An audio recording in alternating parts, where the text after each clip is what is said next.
एक मिनट रुको, मैं एक मिनट रुक यार, लेकिन फिर अबे सर सीएमआई छोटी है, मैं किसी काम की नहीं है। ये क्या है? एक मिनट रुको सर।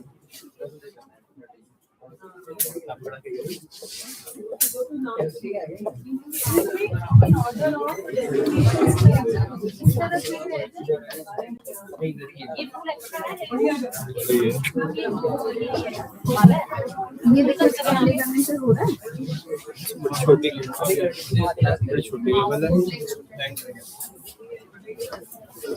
एक वाला बस।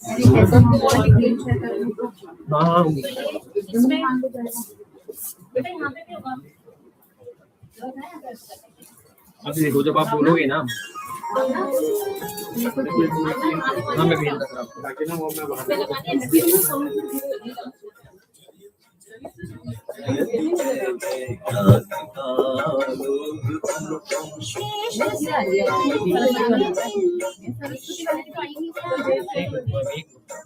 नहीं तो मैं बोला था शुभम तब होके गया ना।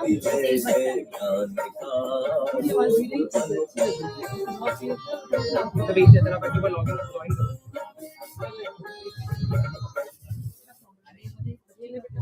हाँ चलेगा चलेगा, वो चलेगा, चलाओ ना।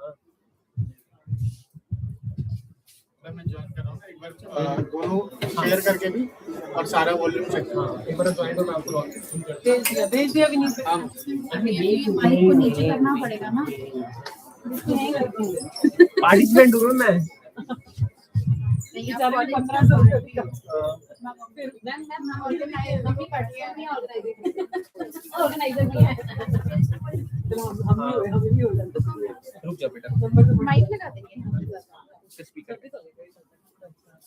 हेलो, अबे आवाज आ रही है? हाँ सर, आ रही है, आपको मेरी आ रही है? हाँ सिंगल आवाज आ रही है। हेलो, आ रही है? ठीक है सर, ठीक है सर। अभी फिर गाने की आ रही है, एक मिनट रुक जाओ सर।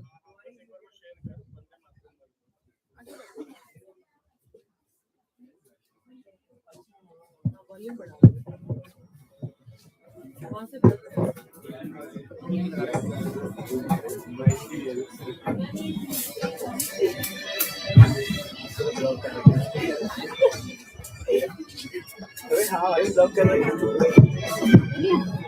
नीचे नहीं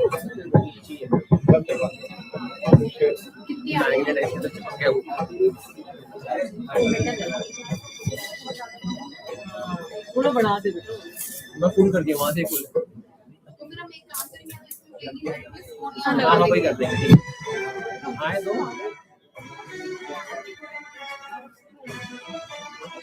फुल है, फुल है। फोन लगा देंगे। बहुत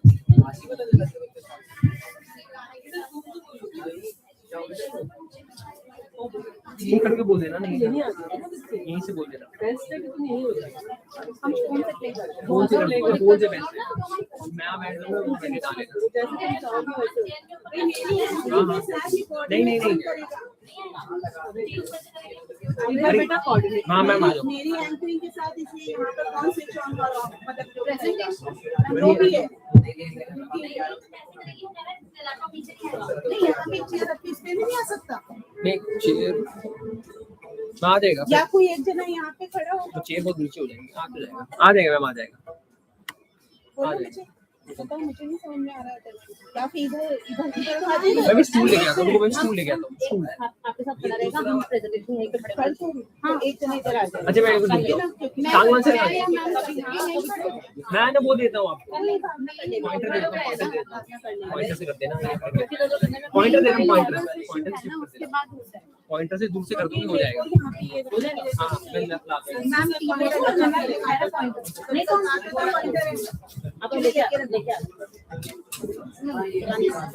अभी सांगवान सर के पास पॉइंटर, पॉइंटर से ना हो जाता है, दूर से हो जाता है।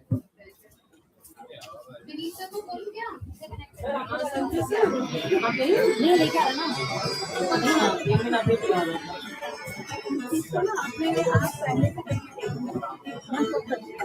अभी भी हो जाएगा। मैम आप एक बार बोलो। हाँ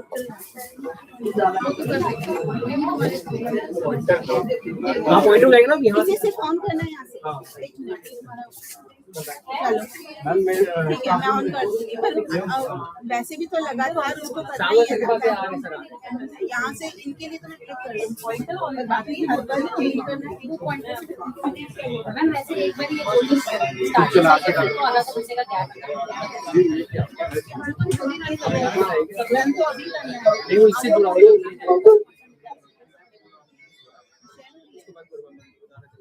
अच्छा आवाज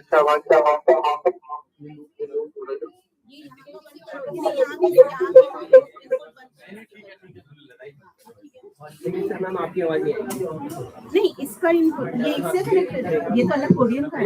हेलो सर मेरी सर आ रही है आवाज? मेरी सर आया? विनीत का हमें आउटपुट भी सुनाई दे। वो ना मैम फिर इससे नहीं, कनेक्ट पर है तुमने तो इनपुट बंद किया, इनपुट बंद करो ना, तुमने तो स्पीकर बंद किया है, तुम इनपुट बंद करो, माइक बंद हेलो करो। आ रही है आवाज? नहीं अबे तेरी आवाज नहीं आ रही है, मैम की आ रही है।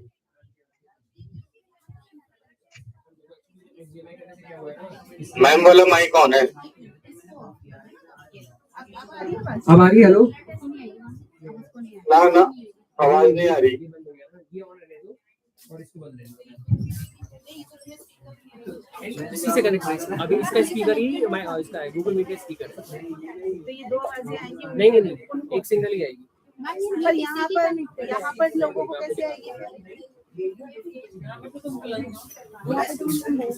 नहीं है यार, नहीं मैम ठीक है।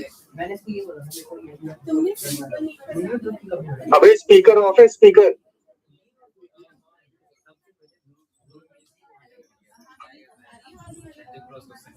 हाँ मैम बहुत पेंट आ रही है। पेंट बोल रहे तेज। फेंट आ रही है आवाज की, तेज आ रही है? क्या बोल रहे हो? अभी ठीक आ रही है मैम, बेटर है। और अब कैसी आ रही है? मैम माइक की आवाज नहीं आ रही है, आप ही की आवाज। हाँ नहीं तो रहेगा मैम। इसका इनबिल्ट स्पीकर अब इसका हो गया गूगल मीट का, और ये आपका एक्सटर्नल सोर्स हो गया, इनको नहीं करेगा ये नहीं कर सकते। गूगल मीट से कैसे है? और ये यहाँ माइक है। एक बार ऑन चला दो सर बस एक चीज देखते हैं, सबको तो नहीं कर रहे ना। नहीं नहीं कर रहा पॉइंटर आ जाए मैम आ गया। पॉइंटर से करके देखो, आप इसको दूर से ना आप चेंज करते रहना मैम। करिए तो एक मिनट हेलो, मेरा पॉइंटर भी सेम है। ठीक आ रही है, अभी ठीक आ रही है। इको नहीं हो रहा है, इको तब होगा अगर यहाँ किसी और का कनेक्टेड है। हाँ, यहाँ लगेगी। वही इधर से है ना, इसका तो माइक बंद है। इसका माइक बंद है, एक ही का माइक है और वो YouTube लाइव से कनेक्शन नहीं है ना। ये मैं देख रहा हूँ ऑन कर लेना साइड से। पॉइंटर नहीं अब रुक जाओ छोड़ दो मैम छोड़ दो। इधर आ जाओ यहाँ ठीक है।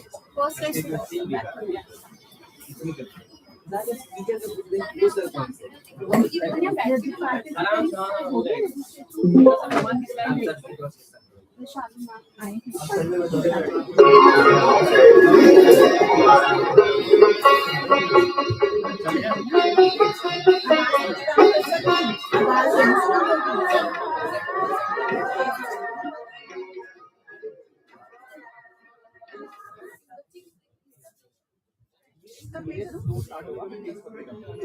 हेलो,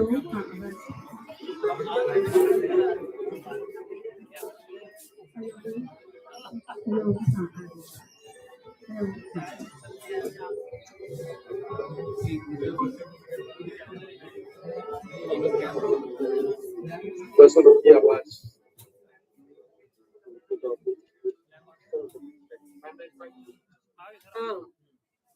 ठीक है सर, अब देखो लैंप सेट हो गया। पीछे साइड पे थोड़ा आगे कर देंगे आप। सॉरी, इसकी माइक खुला करके देखो। उसका माइक खुला हुआ है? नहीं इसकी वजह से ठीक है। मैम के साथ हूँ, बताऊंगा। इसलिए रखा है कि मान लो कोई स्पीकर अपना टॉक इसलिए डालता है। अच्छा, ओके। देखो एक बार तुम भी देखो, मुझे तो आ रही है जो बोले जा रहे हैं, आ रही है बस। ये क्या बच्चा, ये तो मेरा टाइम। कौन बोल रहा है? अच्छा, ओके।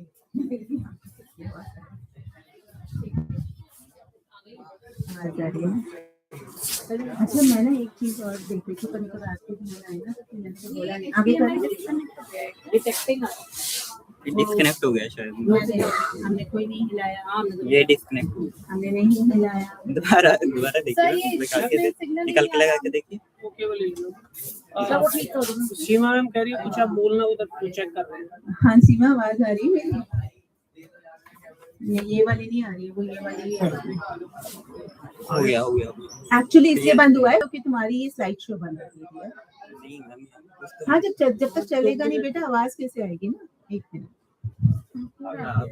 बस वैसे ना फर्स्ट स्क्रीन पे चला सप्ले कहाँ से होते हैं? यहाँ से। इससे आगे करोगे ना, पहले एक बार स्लाइड आएगी फिर दोबारा बस ये ना एक बार स्लाइड एक मिनट आ गया आ गई ना। हाँ मुझे लगा कि मैंने जो बटन दबाया था उससे हुआ नहीं, मुझे लगा कि ये कुछ डिफरेंट है क्या।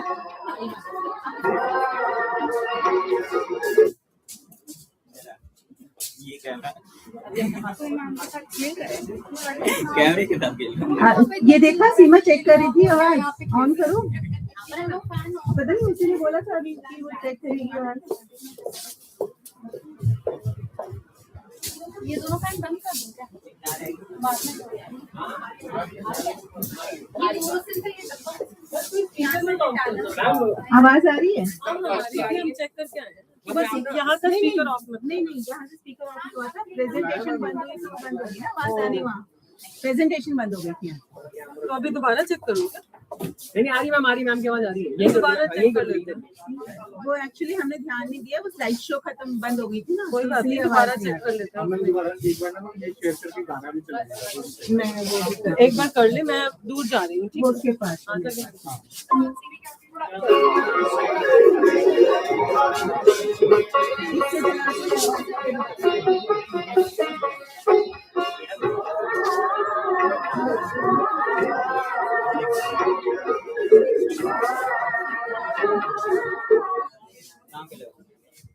मैम देख लो मैम, यहाँ से देखो मैम, इसमें से देखो मैम, यहाँ आप एक बार आ जाओ। हाँ मैम आप देख लो, इसमें सेटिंग देख लो आप, चाहिए ये लाइट जाएगी बस यहाँ पे फिर हटा देंगे। ऐसे ही रहेगी ना। हाँ ये दिख रहा है उसमें। हाँ हाँ ये घूमता है ऐसे गोल। हाँ अबे एक बार शेयर करना।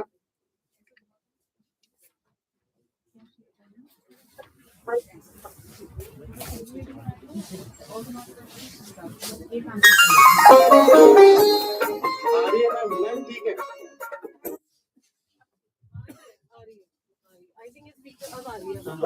मनीषा मैम एक बार आप भी बोले भी। हाँ मैम फर्स्ट का ओके। मैं एक बार आप खड़े हो यहाँ पे, एक बार खड़े हो मैम, एक बार आप मैम प्रगति मैम आप दोनों पर खड़े हो यहाँ पे। अब मैं इसको बिल्कुल टच नहीं करूंगी क्योंकि इसका कंट्रोलर तुम्हारे हाथ में है, ठीक है? क्योंकि वो फिर दो जगह से करने से गड़बड़ हो जाएगी। नहीं इधर आओ।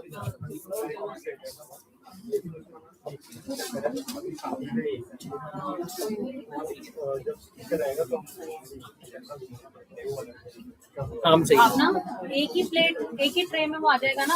हाँ प्लांटी वाली बड़ी है वो मोमेंटो वो मैम जो डांस कर रही है। हाँ मैम आ रहे हैं, सब आ रहे हैं।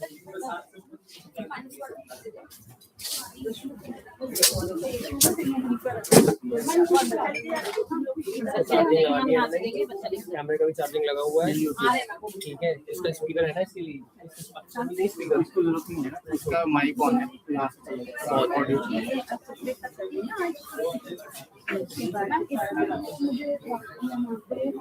अब आप बोल लो। फिर हम इनके बारे में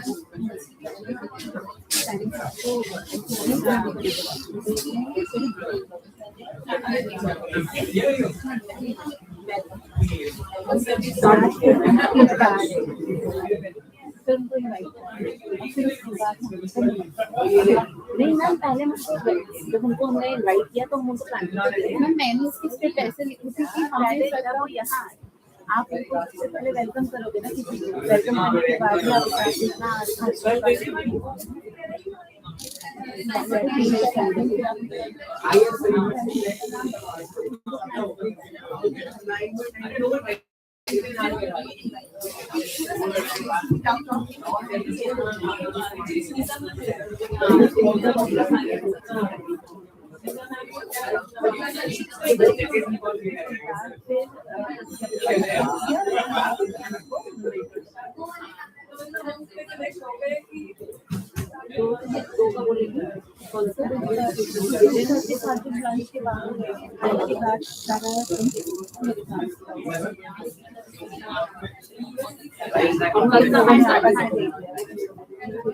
कल का स्टार्टिंग हम बोलेंगे नहीं मैम कोई दिक्कत नहीं है बट अगर आप करोगे तो कोई दिक्कत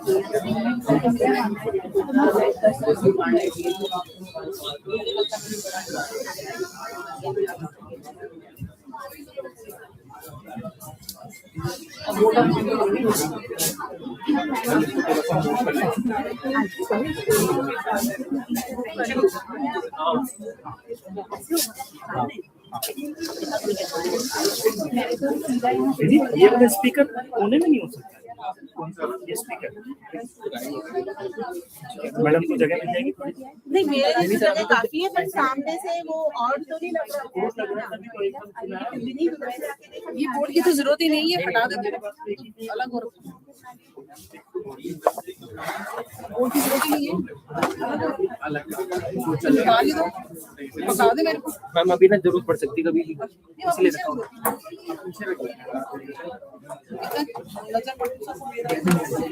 बाकी काला काला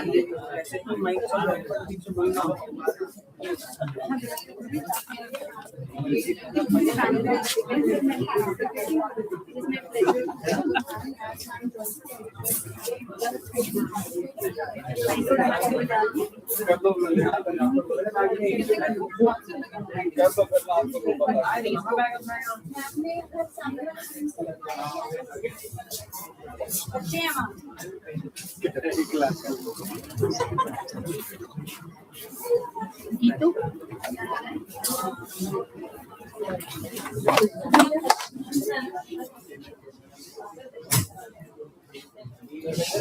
ब्लॉक कर दिया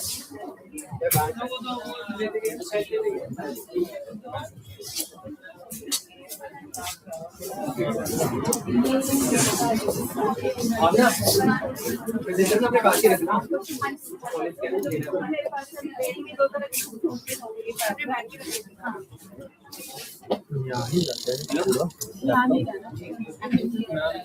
हैंडबैग दे दो आपको मुझे कोई दिक्कत नहीं है, मेरे लिए सब कुछ ठीक है, वो इसको एडजस्ट कर ये मैं हैंड माइक लेके फिर हाँ पे कैमरा क्यों चाहिए ना कैमरा ये तो चाहिए नहीं हाँ पहले हाथ से करेंगे ना नहीं तो तुम एक काम करो ना, कैमरे को इसके पीछे टिका दो ना, ये लोग हाँ यहाँ से सही आएगा सर ये रेंडर उसको यहीं से आएगा।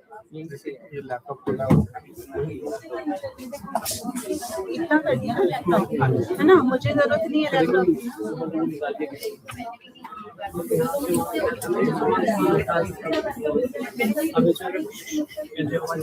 हाँ वो भाई उसी के लिए हाँ वॉइस को साउंड फिल्ट्रेशन के लिए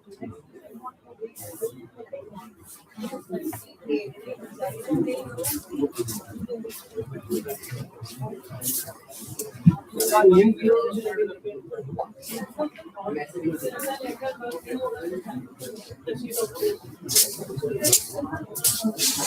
नहीं है रिपोर्ट कर यहाँ पे मोना लाइट आने आ रहा है से अच्छा लाइट तो सारी ऑन भी कर रखी है क्या नहीं आ रहा, फोटो काली कौन सी फोटो काली आ रही है, ये वाली जो ये तो बेटा स्क्रीन से लाइटें पड़ रही है ना इसलिए काम काली आ रही है, ये इसकी ब्राइटनेस का फर्क है, ये वैसे काली नहीं क्योंकि मेरे वाले में बिल्कुल सही दिख रही है, इधर देखो इस वाले में बहुत ब्राइट दिख रही है, वहाँ सही है ना वो वहाँ पे रिफ्लेक्ट इसकी स्क्रीन का नहीं, इसकी स्क्रीन पे जो मेरे को बैकग्राउंड जैसे येलो इसका वाला तो मुझे मेरे पास नहीं आया ना, इस वाले का इसका बैकग्राउंड इसका नहीं यही तो आ रहा है, यही तो आ रहा है हमें नहीं कहना स्क्रीन पे ना बैकग्राउंड वो हल्का सा चेंज हो रहा है HDMI केबल लगा है ना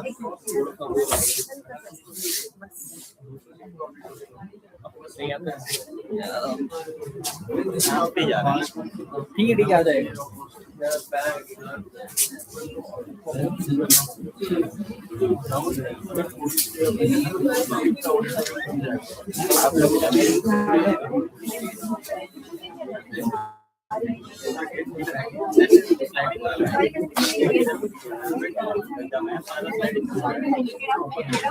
हो गया ठीक है लेके आ।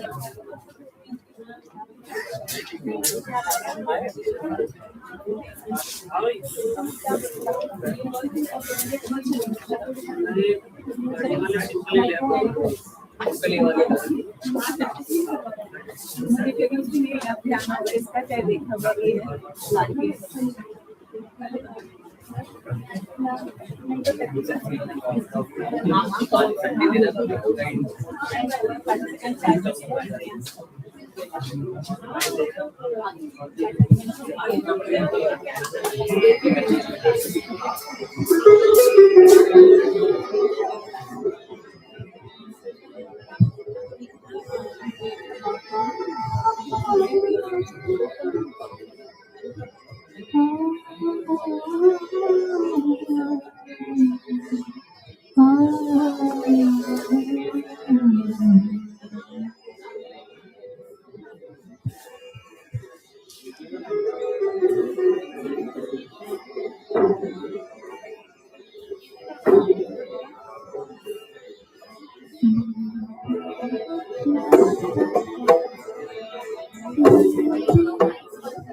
हाँ मैम हो गया सर सर एक बार ज्वाइन कर लें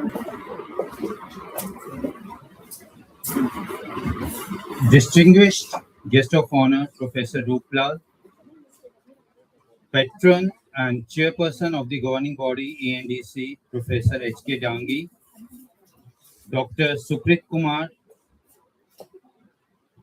faculty members, dear participants and students, a very warm good morning to one and all. A very warm and cordial welcome to all of you to this two-day National Skill Workshop on Sustainable Formulations for Atal Nirbhar Bharat. It is both an honor and privilege to host such a meaningful academic gathering that aligns closely with our national vision of self-reliance and sustainable development. At the outset, I extend my heartfelt gratitude to our eminent experts and participants who have taken time out of their busy schedule to be here. Your presence reflects a shared commitment towards innovation, sustainability, and academic excellence. The idea of Atmanirbhar Bharat is not merely about economic independence, it is about intellectual empowerment, technological advancement, and sustainable practices that ensure long term growth. As educators, we play a crucial role in shaping this vision. As beautifully said in Hindi, आत्मनिर्भरता का अर्थ केवल स्वावलंबन नहीं बल्कि आत्मविश्वास और नवाचार की दिशा में सतत प्रयास है. This workshop on sustainable formulation is particularly significant in today's context where environmental challenges demand responsible scientific solutions. It provides a platform for faculty members to enhance their skills, exchange ideas, and explore interdisciplinary approaches. Another thought that resonates deeply with today's theme, विकास वही है जो प्रकृति के साथ संतुलन बनाकर आगे बढ़े. Over the next 2 days, I am confident that this workshop will foster insightful discussions, hands-on learning, and meaningful collaborations. I encourage all participants to engage actively, questions critically, and take back valuable knowledge that can enrich both teaching and research. Let us remember, शिक्षा का उद्देश्य केवल ज्ञान देना नहीं, बल्कि सोचने की क्षमता विकसित करना है. I once again welcome you all, and I'm very deeply thankful to Professor Balram Pani ji and Professor Payal Mago ji who has joined us online. And thank you once again to one and all. Thank you very much. Thank you, sir. Thanks a lot. I would now request Professor Geetu Kambir, one of the conveners of this workshop, to come and give us an insight about this workshop. Namaste, sir. Balram Pani ji. Balram Pani, sir. Namaste. Namaste. Namaste, sir. Sir, thank you for joining. Yes, I have already joined, and right now it is my turn. Hanji, sir. Hello, right now I have to speak. Hanji, sir. Right now I have to speak. Hanji, sir. Yes, sir. Yes. Okay. सबको ठीक है, सबको नमस्कार and good morning to you all. And respected Professor Ruplal ji, Professor Payal Mago ji, Professor Rafi Tudeda ji, and my dear colleagues and student friends. And you have already talked that it is a two-day seminar workshop on the skill development, on how to develop yourself in the sustainable way. And here, what is the skill? Whenever you have the skill, that is within the existing resources, how to do everything very smoothly and effectively. And if it is not like you will say that, okay, we'll say everything should be at your hand, then only you will do that. It is not the skill. The skill means you will have to develop yourself in such a manner so that you will do the same thing within the existing resources very effectively, smoothly, and you will have to develop your own mechanism. And the tool and mechanism is the science and technology. You will have to use your science and technology and your knowledge, innovative ideas, how to achieve all these things.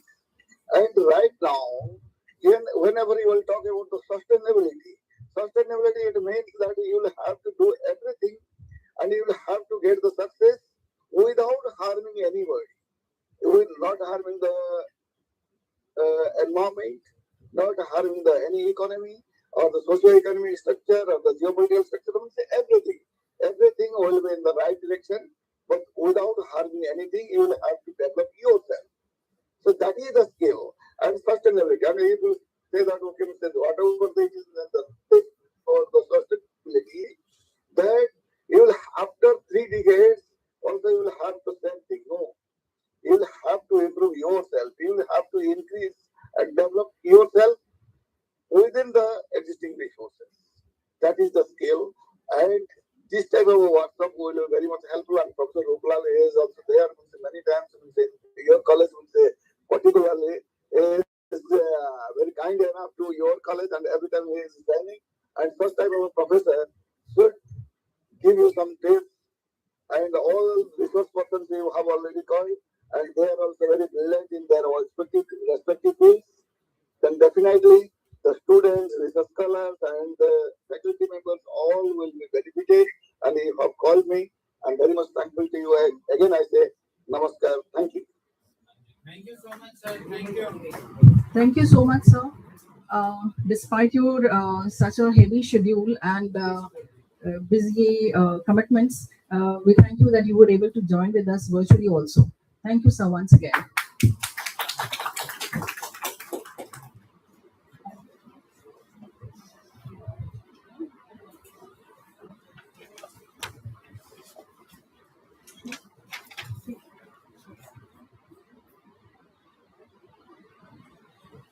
We have Professor Payal Mago also connected to us online. Professor Payal Mago is Principal Shahid Rajguru College of Applied Sciences for Women, University of Delhi, and is currently Chairperson Skill Enhancement Courses Committee. She has been undertaking many administrative responsibilities in the University of Delhi. She has been Joint Dean Academic Affairs and Projects, University of Delhi in 2017, and Director Campus of Open Learning in 2021-23. She has been Visitors Nominee at Central University of Sikkim, Visitors Nominee at Haryana Central University, Member Standing Committee, Ministry of Human Resource Development, to go into the working of women's studies reconstituted by Government of India in 2014, Member, Committee for the Purpose of Control and Supervision of Experiments on Animals, constituted by Ministry of Environment and Forest and Climate Change, Government of India. Professor Payal Mago, a botanist by education, has more than 15 publications in journals of national and international repute and has authored 8 books along with chapters in multiple books. I humbly invite you, ma'am, to share your thoughts with us. Good morning, everyone. Chief guest for today's program, Professor Balram Pani, Chairperson Governing Body, Professor Nangi, Professor Ruklal, and Professor Ravi Tuteja. First of all, I would like to give you my heartfelt thanks that you have invited me for this program. Unfortunately, wherever the skill programs are going on, I prefer to go to those programs physically. But today I am traveling, so I could join physically, but I made it a point to join online. The topic which you have chosen is really very, very interesting and very, very apt for today's scenario. We still, after 75 years of independence, are developing country, not a developed country. But Bharatvarsh जिसको सोने की चिड़िया कहा जाता था, जिसको विश्व गुरु कहा जाता था, उसके साथ ऐसा क्या हुआ कि हम लोगों ने अपनी जो स्किल्स थी, अपना जो एंटरप्रेन्योरशिप था, अपनी जो इनोवेटिव नेचर थी, उसको छोड़कर कहीं ना कहीं हम केवल एक ब्लू कॉलर्ड और व्हाइट कॉलर्ड जॉब्स के लिए अपने आप को सूटेबल समझने लगे। अगर मैं थोड़ा सा पीछे जाऊं, हिस्ट्री के ऊपर थोड़ी नजर दौड़ाऊं, तो हमारी देश को एक तरह से जो सोने की चिड़िया कहा जाता था और यहाँ के लोग बहुत इनोवेटिव थे। जब ब्रिटिशर्स आए या मुगल्स आए या जितने भी इन्वेडर्स आए, उन्होंने कोशिश की कि हमारे एजुकेशन सिस्टम को खत्म किया जाए, क्योंकि ये एजुकेशन सिस्टम ही था हमारा, जो गुरुकुलों का सिस्टम था, वो कहीं ना कहीं हमारे स्टूडेंट्स को उस डायरेक्शन में लेके जाता था जहां पर ना केवल उनकी सेल्फ डेवलपमेंट होती थी, बल्कि परिवार, समाज और राष्ट्र की डेवलपमेंट के लिए भी एक होलिस्टिक पर्सनालिटी वहां से बनकर निकल कर आती थी। और हमारा देश तो बहुत ही इनोवेटिव रहा है, चाहे जैसा भी समय रहा हो। एक छोटा सा ऑन अ लाइटर नोट, एक छोटे सा घटना शेयर करती हूँ आपके साथ। पंजाब के गांव था, पंजाब के गांव में तो बहुत बड़े बड़े खेत और एकदम हलडाले लहलाते खेत हुआ करते थे। आजकल पेस्टिसाइड्स वगैरह की वजह से कुछ दूसरे इश्यूज आए हैं, लेकिन जब वो खूब लहलहाते खेत और सब कुछ हुआ करता था, तो उस समय मारुति नई नई आई थी। तो एक जापानीज अपना मारुति लेके पंजाब के गांव की तरफ चला और गया। उसने देखा क्या खूबसूरत खेत है, गेहूं लहलहा रहा है और चारों तरफ से लोग काम कर रहे हैं वहां पे। तो उसने देखा एक किसान जो था वो कुएं के अंदर से उसने एक छोटा सा इंजन लगा रखा था, वो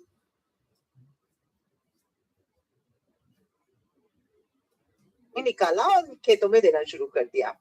जब खेत में पानी वानी भर गया तो शाम का समय हुआ, उसको घर जाना था, तो उसने देखा एक छोटी सी गाड़ी टाइप की, उसने फट्टे लगा लगा के या थोड़ी सी लकड़ी, थोड़ा सा लोहा लगा के एक छोटी सी गाड़ी बनाई हुई थी। उसने वही इंजन उतारा, उस गाड़ी में लगाया और आवाज दी सब लोगों को कि चलो चलो घर जाने का टाइम हो गया।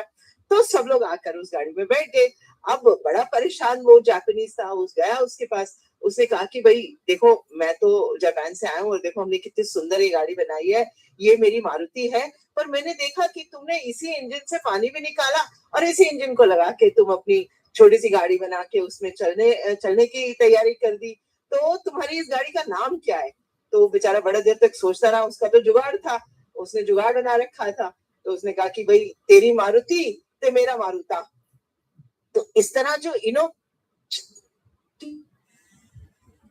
रहा है, हमारे पास जितने भी रिसोर्सेज थे, हमारे पास रिसोर्सेज की कमी नहीं थी। हालांकि बहुत सारे रिसोर्सेज इन्वेडर्स हमसे ले गए, लेकिन इन्हीं रिसोर्सेज से हमने इनोवेशन कर करके अपने देश को एक सस्टेनेबल प्रैक्टिसेस की तरफ में लेके जाना है। तो अभी जो नवाचार की बात की प्रोफेसर टुटेजा ने, वो नवाचार बिल्कुल वही है कि जो आप इनोवेशंस करते हैं, जो आपके पास अवेलेबल रिसोर्सेज हैं, लेकिन इन इनोवेशंस को करने के लिए भी आपको स्किल्ड होना पड़ेगा। हमारा भारतवर्ष हमेशा से स्किल्ड रहा है। आप देखेंगे तो देश के हर कोने की अपनी अपनी स्किल्स हैं। आप कन्नौज में जाइए तो खूब इत्र बनते हैं, उनकी अपनी स्किल है। आप ईस्ट में साउथ में जाइए तो वहां पे जो सारी स्किल्स हैं रिलेटेड विद जो वहां के नेचुरल रिसोर्सेज है, लाइक सिल्क है या वहां पे कोयल है, उसके सारे नेचुरल रिसोर्सेज के हिसाब से वहां पे स्किल्स हैं। आप रांची चले जाइए या झारखंड में चले जाइए तो वहां पर लाख जो है उसकी अपनी एक स्किल्ड वहां पे चीजें हैं। और इसके साथ साथ जो न्यू एज स्किल्स हैं, which are related with your data science, which is related with your artificial intelligence, all these skills we have to learn again.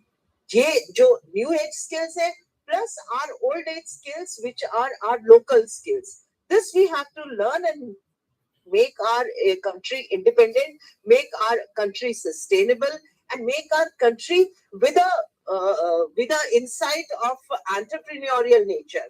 हमें सिर्फ एक ब्लू कॉलर जॉब कि हमें एक नौकरी मिल जाए, हम जाके एक डेस्क के ऊपर एक कंप्यूटर और एक पेन पेंसिल के साथ दिन भर काम करते रहे, उसके करने से हमारा जो देश है वो कभी भी एक जो डेवलपिंग कंट्री है वहीं पर रह जाएगा, डेवलप्ड कंट्री के उसमें कभी जाकर खड़ा नहीं होगा। मुझे एक छोटी सी घटना याद आती है professor doctor APJ Abdul Kalam की। एपीजे अब्दुल कलाम ने कहा था अपनी उनकी ये जो स्पीच है वो उनकी बुक्स में रिकॉर्डेड भी है। उसमें उन्होंने कहा था कि हमारा देश जो है वो कभी भी डेवलप्ड नेशन की कंट्री में खड़ा नहीं हो सकता जब तक हमारे देश के युवा को ये समझ में नहीं आती कि जो ब्रह्मपुत्र में बहता हुआ जल है, जिसके ब्रह्मपुत्र में कभी आप जाए तो उसके पानी में हाथ डाल के देखिएगा, उसके पानी में बहुत जबरदस्त करंट है। जिस दिन हम हमारे देश के युवा को पुत्र में बहता हुआ जल है, इसको किस प्रकार मैं बिजली में कन्वर्ट कर सकता हूँ, किस प्रकार जो बिहार में आने वाली बाढ़ है उसको मैं रोक सकता हूँ, किस प्रकार मेरे जो छोटे छोटे उद्योग धंधे जो लोकल फॉर वोकल की बात करते हैं, किस प्रकार मैं उन उद्योग धंधों को प्रोत्साहन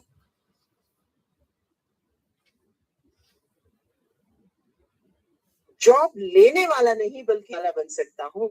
जिस दिन हमारे देश के युवा को ये समझ में आ जाएगा, उस दिन हम डेवलपिंग नेशन की श्रेणी से निकलकर डेवलप्ड नेशन की श्रेणी में जाकर खड़े हो जाएंगे। और यही करना है मेरे बच्चों। जब तुम्हें ये लगेगा कि आज मुझे ये स्किल सीखनी है और स्किल सीख के मुझे अपने देश को सस्टेनेबिलिटी की तरफ, भले वो इकोनॉमिक सस्टेनेबिलिटी हो, भले ही वो एनवायरमेंटल सस्टेनेबिलिटी हो, भले जो हमारे जो नेचुरल रिसोर्सेज हैं उनको जो हम यूज करते हैं उनको हम किस प्रकार सस्टेनेबिलिटी से यूज कर पाए, ऐसी स्किल्स जिस दिन हम डेवलप कर लेंगे उसी दिन हम डेवलपिंग नेशन की कंट्री में जाकर खड़े हो जाएंगे। और हर साल हमें कम से कम $3 मिलियन ऐड करने हैं, अपने आप को $30 million economy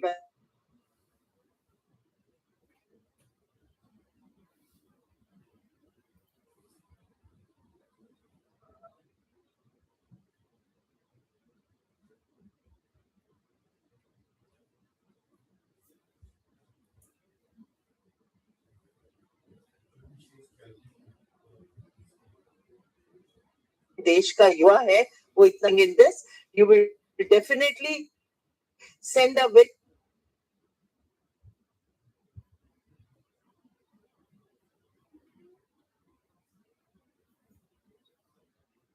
we are up to and what we have to do in future.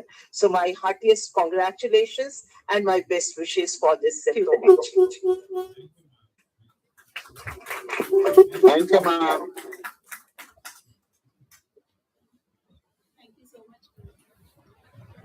Thank you so much, ma'am. Your words truly resonated with all of us. And despite of not being physically present here, your willingness to connect with us virtually is highly appreciated. Thank you so much, ma'am, once again.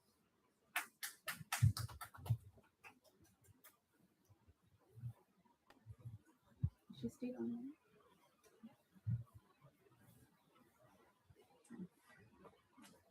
We have with us Professor Hemendra Kumar Dangi, Chairman, Governing Body, ALDC. Professor Hemendra Kumar Dangi is Professor in Department of Commerce, University of Delhi. He has also been a member of Governing Body of College of Vocational Studies and Aryabhat College, member of the Board of Governors of Institute of Economic Growth, member of Editorial Advisory Board of Shri Guru Gobind Singh College of Commerce. With all his education from Rajasthan, he completed his PhD from Faculty of Management Studies, University of Delhi. Under his supervision, 11 PhD degrees and 3 MPhil degrees have been awarded. Okay. That's how you're invited to address here. Thank you so very much. Respected Professor Balram Paniji and Professor Payal Magoji, chief guest of this particular workshop, and chairperson Skill Enhancement Committee Courses, Professor Payal Magoji, Professor Rooplalji, and I remember my days when I was doing PhD, he was the Dean of Examinations. So I got my PhD degree from Professor Rooplalji. And Dr. Sukritji, with whom I have briefly interacted at Faculty of Management Studies, and then we become friends. Principal Ravi Tuteja ji, organizing committee members, and dear friends. I'm feeling little out of place because it appears that most of you are the ones who have taken the biology in the 11th, and I am the one who chose for mathematics, right? And probably why I chose mathematics, because by training I am an engineer. So one of the reason of not choosing biology at that point of time was I was little afraid of dissections, right? And आप लोगों की generation तो lucky है, मैं तो live frock को ही dissect करना पड़ता था. आई वाज लिटिल हेजिटेंट कि ये कैसे होगा. अभी तो मैंने सुना है कि through AI and thanks to the Maneka Gandhi ji and all other, that there is no more live dissection which takes place. It's now the prototype or some in a simulated environment to do dissections. That was not the facility at our time. So I do not know much of the nuances of your discipline. But one thing I have been observing, and I think you would also agree, when we were being trained, there used to be a kind of mindset that it is a biology versus mathematics. Right? In the school also it says that these are the students who have opted for biology and these are the students who have opted for mathematics, because remaining two subjects used to be common, for example, physics and chemistry. But no longer that it is versus, it is and now. You cannot think of biology without mathematics and mathematics without biology by any spectrum. Thanks to the technology, you can see. I mean, today's doctor needs to be a good, technologically, trained also. The kind of technological interventions which are happening, right? Sir was talking about the computational biology, which I haven't heard, but now I am realizing how important it is. So these two disciplines, which used to be seen as a loggerhead at one point of time, are gelling like anything, right? And same is true with the mathematics also, because there are so many things to learn from the human system. So unique. Human body is such a unique system. Nobody can replicate whatever artificial intelligence and whatever thing which we say, but nobody can mimic the human mind. Such a fantastic system. No mathematic algorithm, no computer system can decode the human body. Everybody knows what is happening inside, but why nobody knows why it is happening. सबको ये तो पता है कि दिल का ये rhythmic pattern है, इतना धड़कता है, पर क्यों धड़कता है इसका आंसर एक्चुअल में किसी के पास नहीं है. And there are so many things which are unexplained in the discipline of the biology, and such a interesting, such a natural discipline which connects everybody. So I'm very happy that we are thinking of the use of technology in the domain of the life sciences. That's really, really remarkable. Another interest which I share is the entrepreneurship.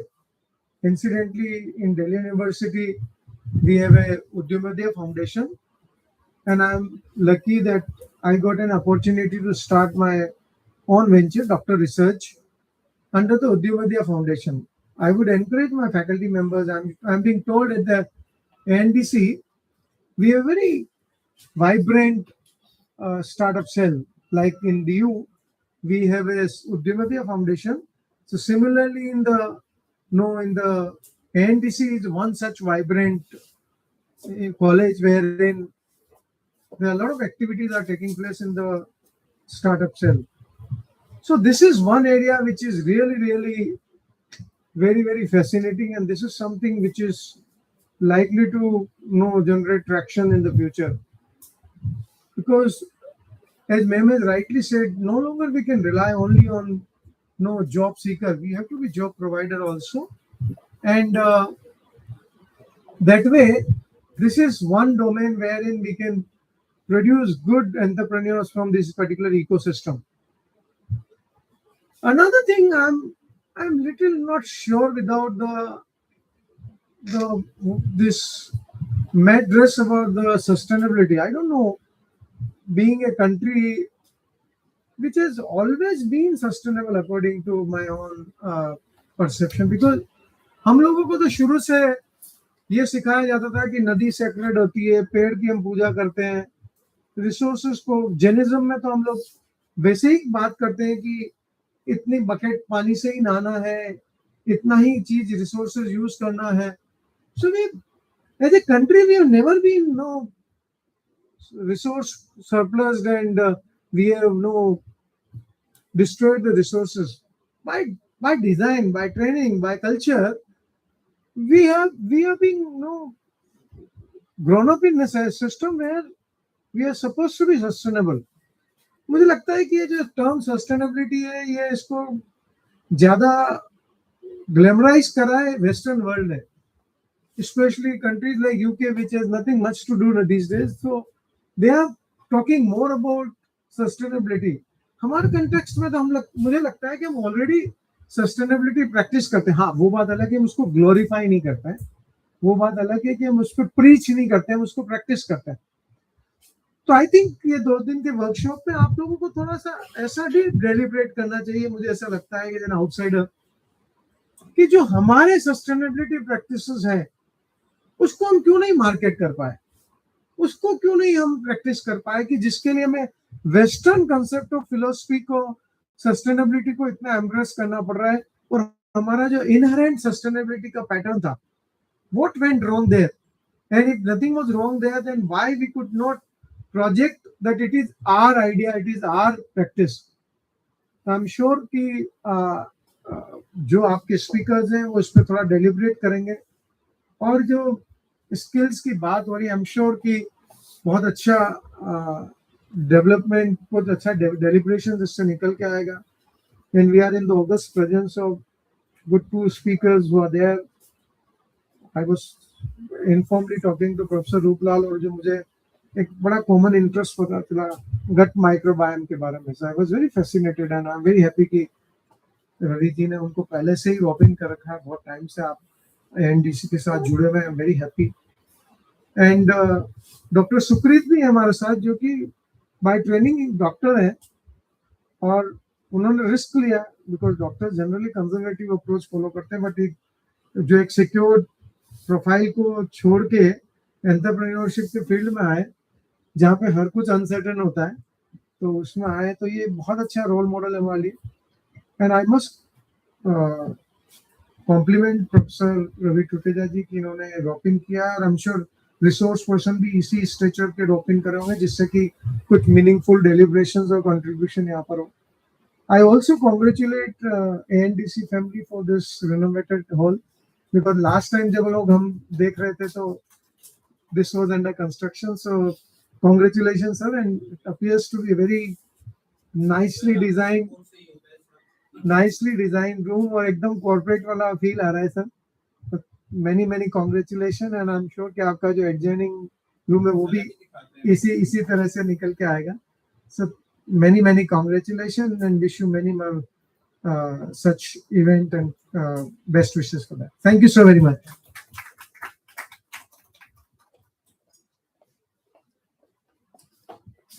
Thank you, sir, for sharing your thoughts with us, and your concerns about sustainability are well noted by everyone here. Thank you so much, sir.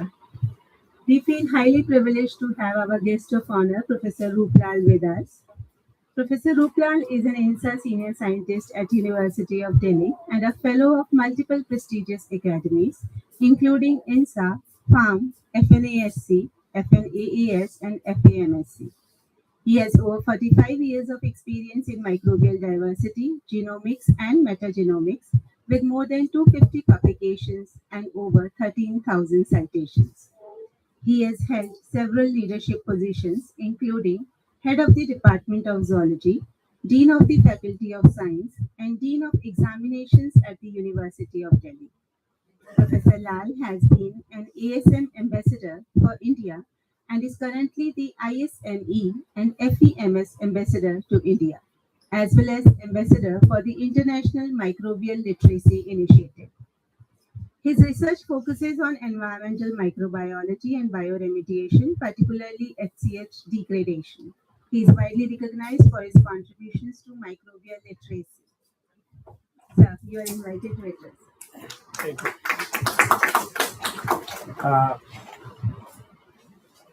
Thank you very much for a very nice introduction. Actually, ये सारा कुछ मैंने ही लिख के दिया हुआ है. Things are different, but Archet actually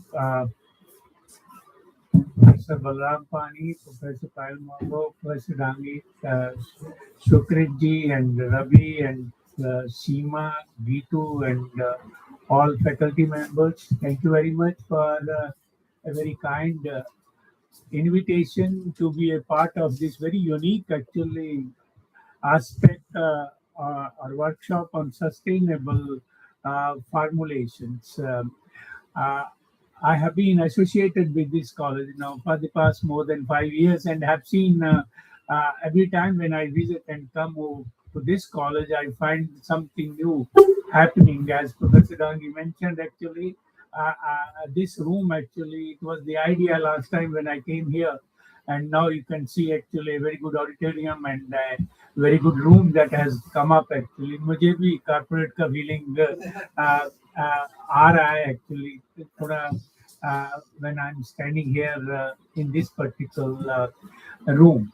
But all these developments and efforts which Ravi is making actually year after year are being reflected actually by the good national score that this college has got, and also the NAC A plus accreditation and the DBT Star College status that this particular college is enjoying for the past so many years. And I'm also very pleased to see that you have now organized a workshop which is on a very unique aspect, sustainable formulations. Perhaps the young faculty members and students, they will come to know that this is very important field. Probably we all feel that there are and formulations are only needed for antibiotics and cosmetics, but believe it or most, we need formulations, good formulations for everything.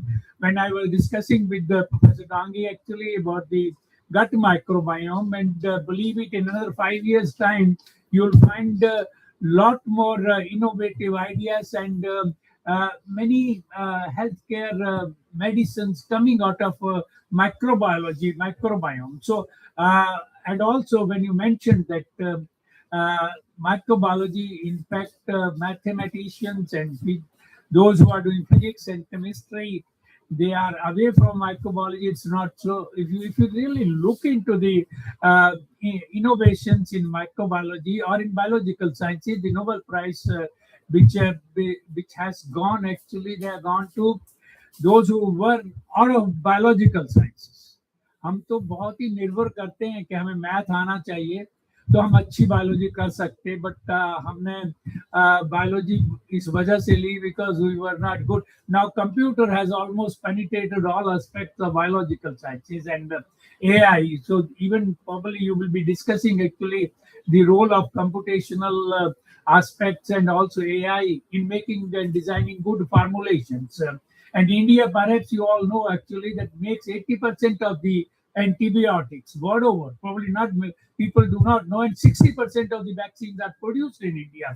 And we need actually innovative ideas to make very good formulations so that there are not many after effects when you take antibiotics. And not only this, as I mentioned, we need now actually good formulations in order to take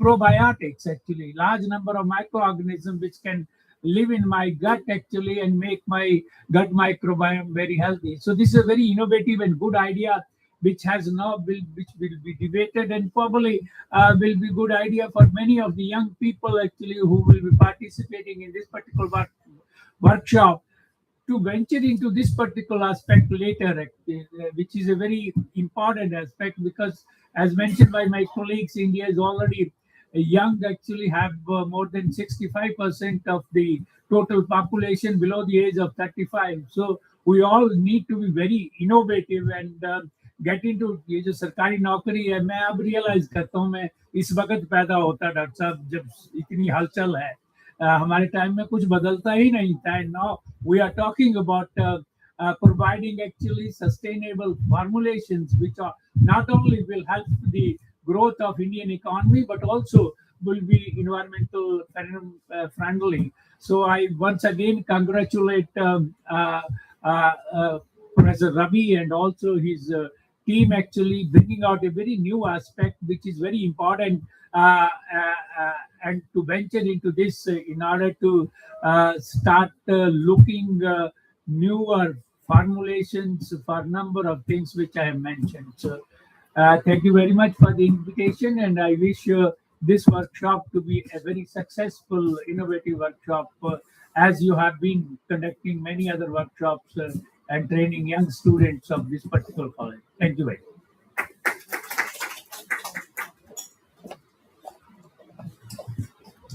Thank you so much, sir. Your words along with your presence is always highly inspiring and encouraging. Thank you once again. So now, to set the tone of the workshop, we now move on to the inaugural talk. The theme of today's inaugural talk is Indian Reference Materials, Instrumental and Maintaining Quality Academic Research and Surveying Industries. In an era where precision, reliability, and standardization define the credibility of research and industrial outcomes, reference materials serve as the backbone of quality assurance and scientific integrity. It is therefore a matter of great honor and privilege to introduce our distinguished speaker, Dr. N. Vijayan, who is currently serving as Chief Scientist at CSIR National Physical Laboratory, New Delhi.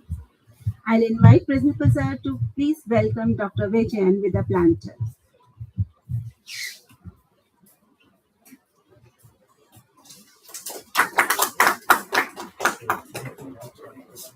Thank you so much, sir.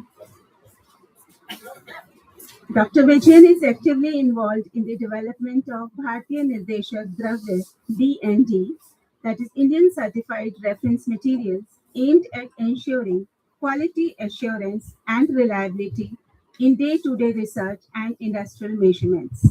His contributions in this area support traceability and standardization across laboratories in India and play an important role in sectors such as cement, petroleum, metals, and environmental analysis. The development and dissemination of BNDs also enhance the global acceptance of Indian products by meeting international quality standards, thereby positively impacting export and import processes. In recognition of his scientific contributions, he has received several prestigious awards, including CSIR Young Scientist Award in 2007, Boy Scout Fellowship in 2007, Professor P. Ramasamy National Award in 2007, Raman Research Fellowship in 2021, MRSI Medal in 2022, and IETE Award in 2024.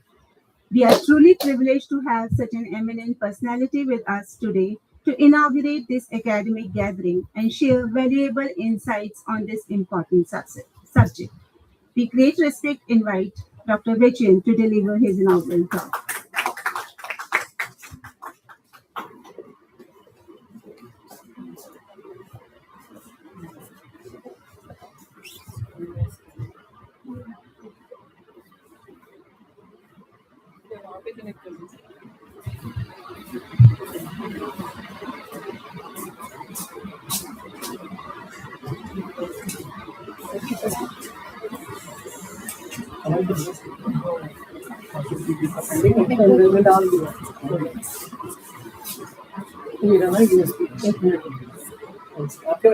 You can come down.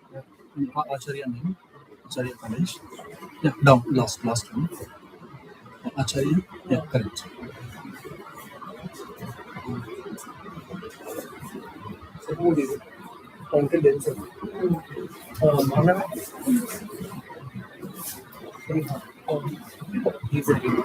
Yes. Right.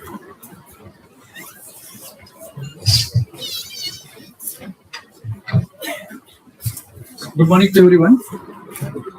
So first of all, I am thanking the organizers and also the great institution and Professor Gagan to introduce you to this college, and then my dear research students. So thank you very much, and then good morning to everyone. So myself, N. Vijayan, working as a chief scientist in CSIR National Physical Laboratory. I hope it is not needed to introduce about the National Physical Laboratory. It is very close to your institute, almost 10 to 12 kilometers away from this institute. Anyway, today we are meeting here to discuss regarding the Atmanirbhar Bharat, right? Viksit Bharat. So many mission mode projects, your institution as well as many of the research and then academic institutions, we are working to make India great. My dear students, everyone knows that we got the independence in 1947. Almost 79 years are going to be over. And we are calling India as the developing nation, right? If I am asking you any of the students, can you mention any countries which are developed? Definitely you are not going to mention about India. If I am asking you to mention few of the nations, definitely you are going to mention US, other Western countries, right? What is the difference between the developed nation and the developing nation? So my previous speaker, Professor Paul, clearly mentioned that, we are a great country. Our Indian total population is approximately 150 crores. In that, less than 35 or maybe less than 40 years of age, approximately 50 to 55%. You can imagine. The developed nations we are calling Japan, the total population is approximately 7 crores. The developed nations we are naming US, the total population is approximately 35 crores. But why we are calling India as the developed nation? We are having everything. We are having excellent human resources. We are having excellent natural resources. And we are having, beautiful nation. Geographically, it is perfectly planned. From Kashmir to Kanyakumari, we are having excellent geographical condition. If you talk about the other nations, more than 6 months, there is no sunlight. And India is situated in such a way that we are having excellent natural resources. But even though we are not calling India as the developed nation, everyone knows that 1945, Second World War, completely Japan destroyed, and we got the independence 1947. 1945, Germany, who is they introduced to the Second World War, completely gone. But we got the independence after 2 years. But those nations already developed, and even if you see their total manpower, it is, you can say, 1/20th of our total manpower. You can imagine what is the main difference. One person asked me, I am not finding any difference, but the main difference is what are all the knowledge we are gaining in our academic system.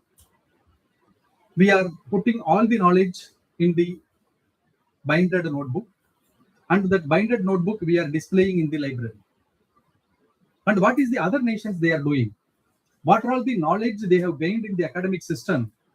They are converting that knowledge into a devices. See, for example, I am a MTech student. For example, if I am doing a PhD, I am gaining MSc, I am getting degree +2 MSc, and then after that I am doing my PhD for 4-5 years. That means my knowledge is excellent. But what I am doing, after gaining all the knowledge, I am binding my knowledge into a thesis. And finally, after my YOS examination, I am displaying that thesis in my library. My next juniors, they are coming and they are seeing my thesis as the reference. They are doing some delta X additions. For example, if I am doing nanomaterials, if I am doing some carbon nanotubes. So they are seeing my thesis as the reference, and they are doing some additions or maybe some new innovations. But again, they are not going into the technology transfers. But again, that thesis is again displayed in the library. It is going on many decades. But what about the other nations? Other nations, what are all the knowledge they are gaining? They are converting into a devices. They are converting into a product. So that is the main difference between the developed nations and the developing nations. But now, what Professor has clearly mentioned that this is the excellent era.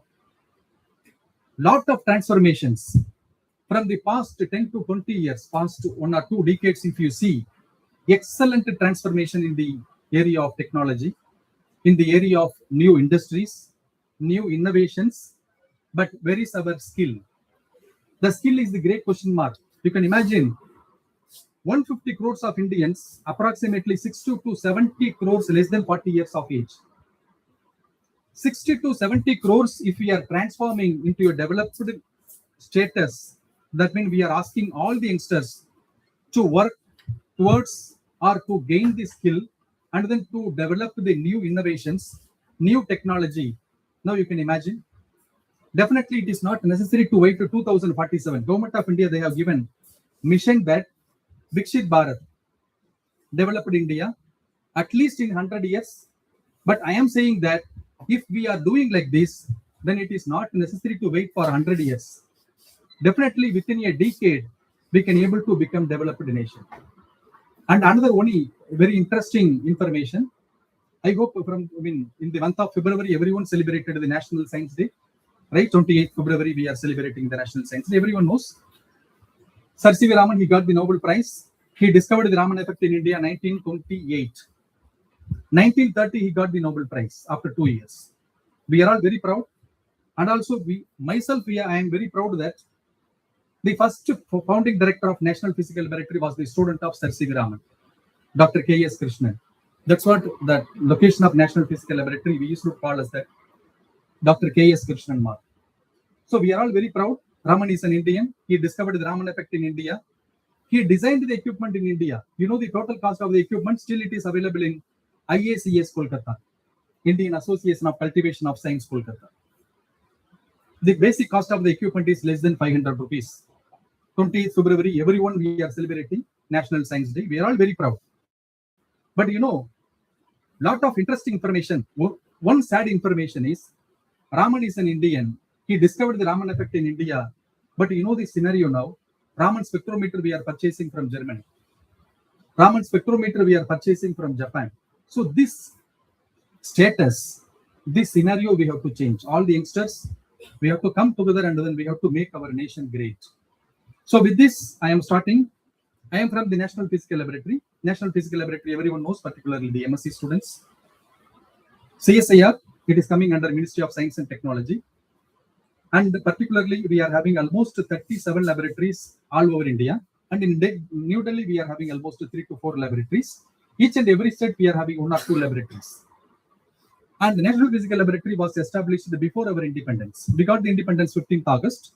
National Physical Laboratory was inaugurated 4th January 1947 during the interim government headed by the then Prime Minister of India, Pandit Jawaharlal Nehru. And very interestingly, National Physical Laboratory, we are working for all basic research which are needed for the nation. Research, we used to say that research is normally till date we are doing based on our publications, based on our impact factor. But normally, what our CSIR we used to discuss or we used to innovate the new things, it is not necessary for the impact factor regarding the journals. We used to innovate the new things. We used to transfer the technology to the industries, and we used to encourage the startup and the entrepreneurs. So that is the nature of CSIR, and particularly National Physical Laboratory, we are working for the development of standards. And particularly this today's conference, you are going to, many of the speakers, they are going to discuss. And what is the standards? So I hope everyone studied about the SI units. 7 basic SI units are there. When we studied during our school education or maybe college education, we have never even given attention. Just I asking you to recall, without the 7 basic SI units, it is very difficult to imagine a single second in our life. All the 7 basic SI units are very much important. For example, whenever we are waking up in the morning, it is having some time. Time is also one of the SI units. And you are walking some distance, you are taking some quantity of water. All the 7 basic SI units are very important in our daily life. So all the 7 basic SI units, primary standards are maintained by National Physical Laboratory. So whenever I am talking about this measurement, you may not be getting that much attention. I am giving the simplest example. Everyone, we are having the blood pressure, right? We are having blood pressure. If you go and then measure your blood pressure close to Kalkaji, maybe we are having a lot of medical clinics, right? From the past 1 or 2 decades, lot of medical clinics in each and every street, right? Once upon a time, maybe 3 decades or 4 decades before, everyone knows about the STD booth, subscriber trunk dialing. Now the concept is almost closed. And now anyway, all the new generations, we are not maintaining our health. So that's what, if you see, just you can put your Google, just 1 decade before, how many number of clinics in Kalkaji, and now how many numbers of clinics. So just I am asking you, you can go and then measure your blood pressure in 2-3 places. You can just collect the data. You can just match whether all are uniform. You can go and then measure your blood glucose level in 2-3 places. Blood glucose, right? Means sugar. You can just match your data, whether it is everywhere uniform. Definitely it is not matching. The person is saying how it is possible to vary from one place to another place. That is the great surprise in India. And I am asking you, if you show this wrong data to doctor, what a doctor used to suggest? Even though the person is not having the blood pressure, even though the person is not having the blood glucose level, immediately he used to suggest, because wrong data is there, immediately he used to suggest some medicines, prescriptions, right? That means the person is not having the BP, the person is not having the blood glucose level, he started taking the medicines because of the wrong instrument. Instrument is correct, but he is not able to maintain properly the calibrations. That means the instrument is not showing the correct data. So we need a reference standards. So National Physical Laboratory, we are making dissemination, we are making lot of reference standards for maintaining the research. We got the Nobel Prize in 1930. After that, from our Indian soil, no Nobel Prize. Almost 100 years going to be. 2026. 2030 is going to come after 4 years. No Nobel Prize. Our research is not able to be, we can't able to repeat it. Repeatability is not there. Even the foreigners, they are not quoting our references. Because our data is accurate or not, nobody knows. So that's what National Physical Laboratory we have taken as the challenge. We are making lot of reference standards to maintain the calibration of your advanced sophisticated gadgets like XRD or maybe FTIR or maybe UV visible. How to ensure that if you take your UV visible data in 2-3 places, again you are having 2-3 types of data of the same material. So these things we have to correct it. So National Physical Laboratory, anyway, it is called the National Measurement Institute of India. And other name is, I hope the youngsters might be knowing that, we are the timekeeper of the nation. Everyone knows about the IST, Indian Standard Time. Indian Standard Time is maintained by National Physical Laboratory, but that is very important for maintaining the digital security. And even we are giving our Indian Standard Time to ISRO, Indian Space Research Organization, for sending the successful satellites. Nowadays, all the launching is almost more than 90% success. Not only that, in the digital transactions, in the banking sectors, in the Indian Air Force, they are using our Indian Standard Time, like that, n number of things.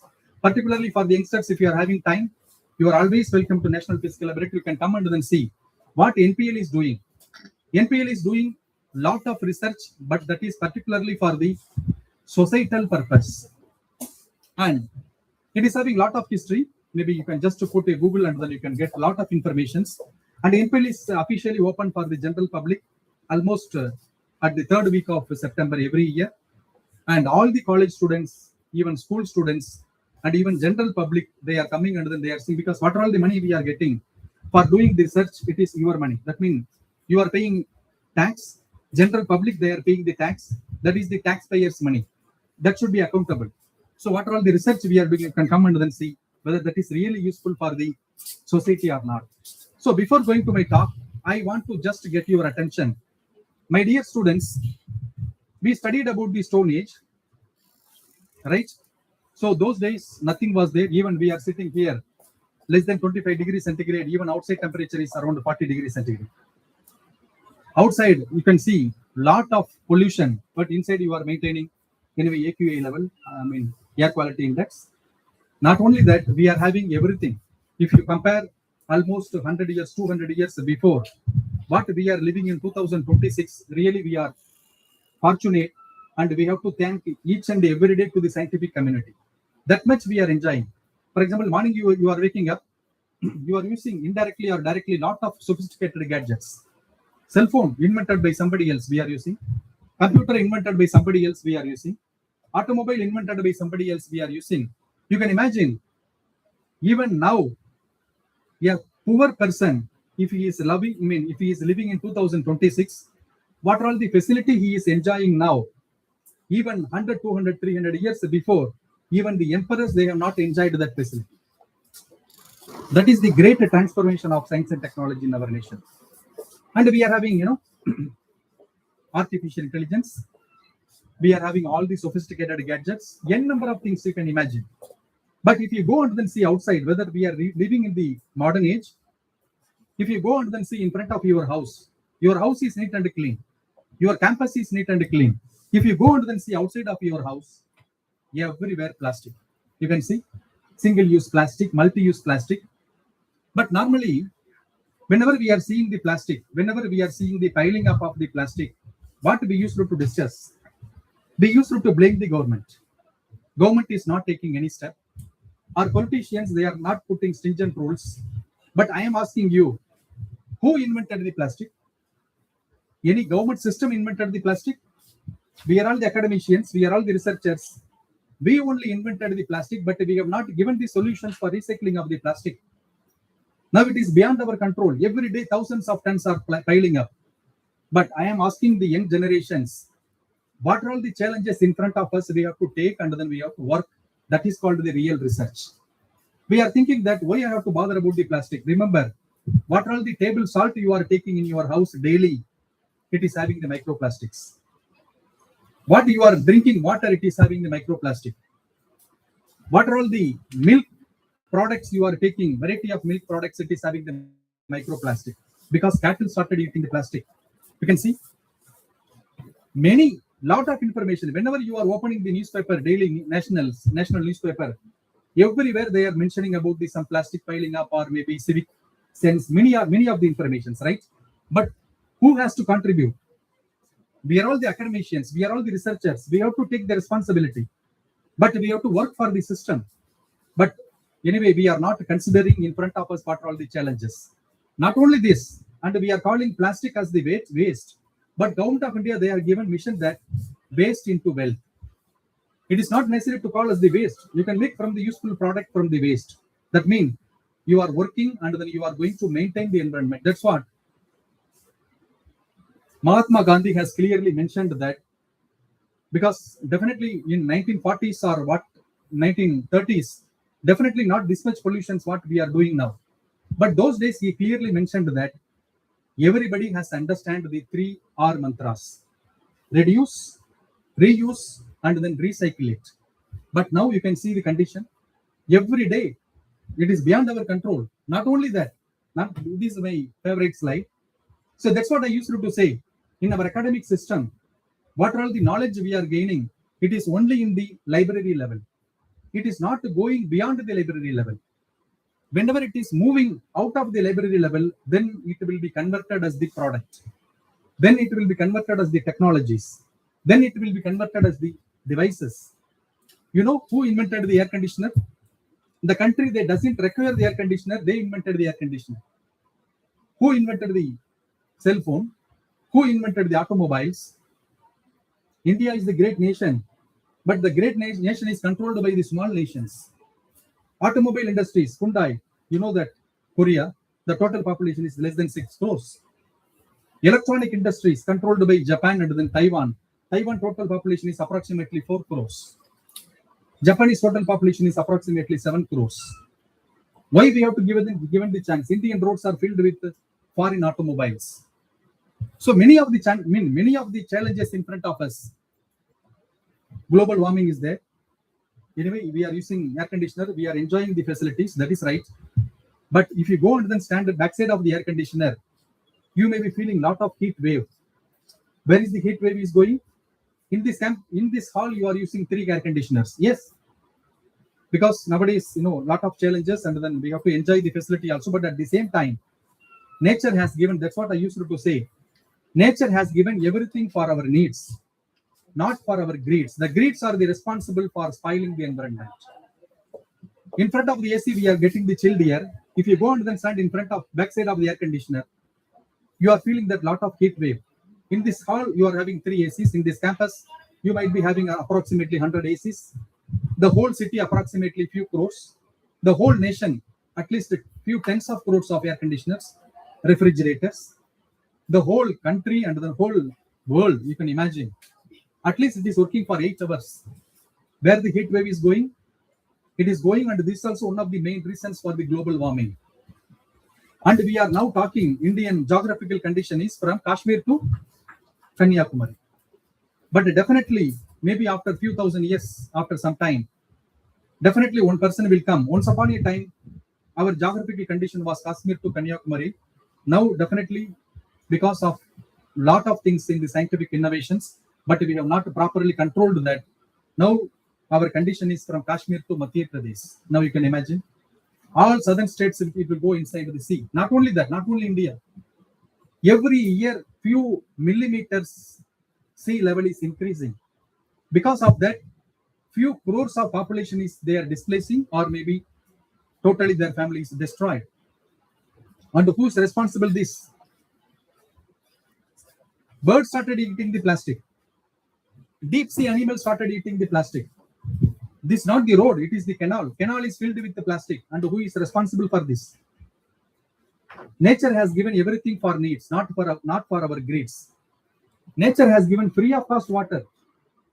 Nature has given free of cost oxygen.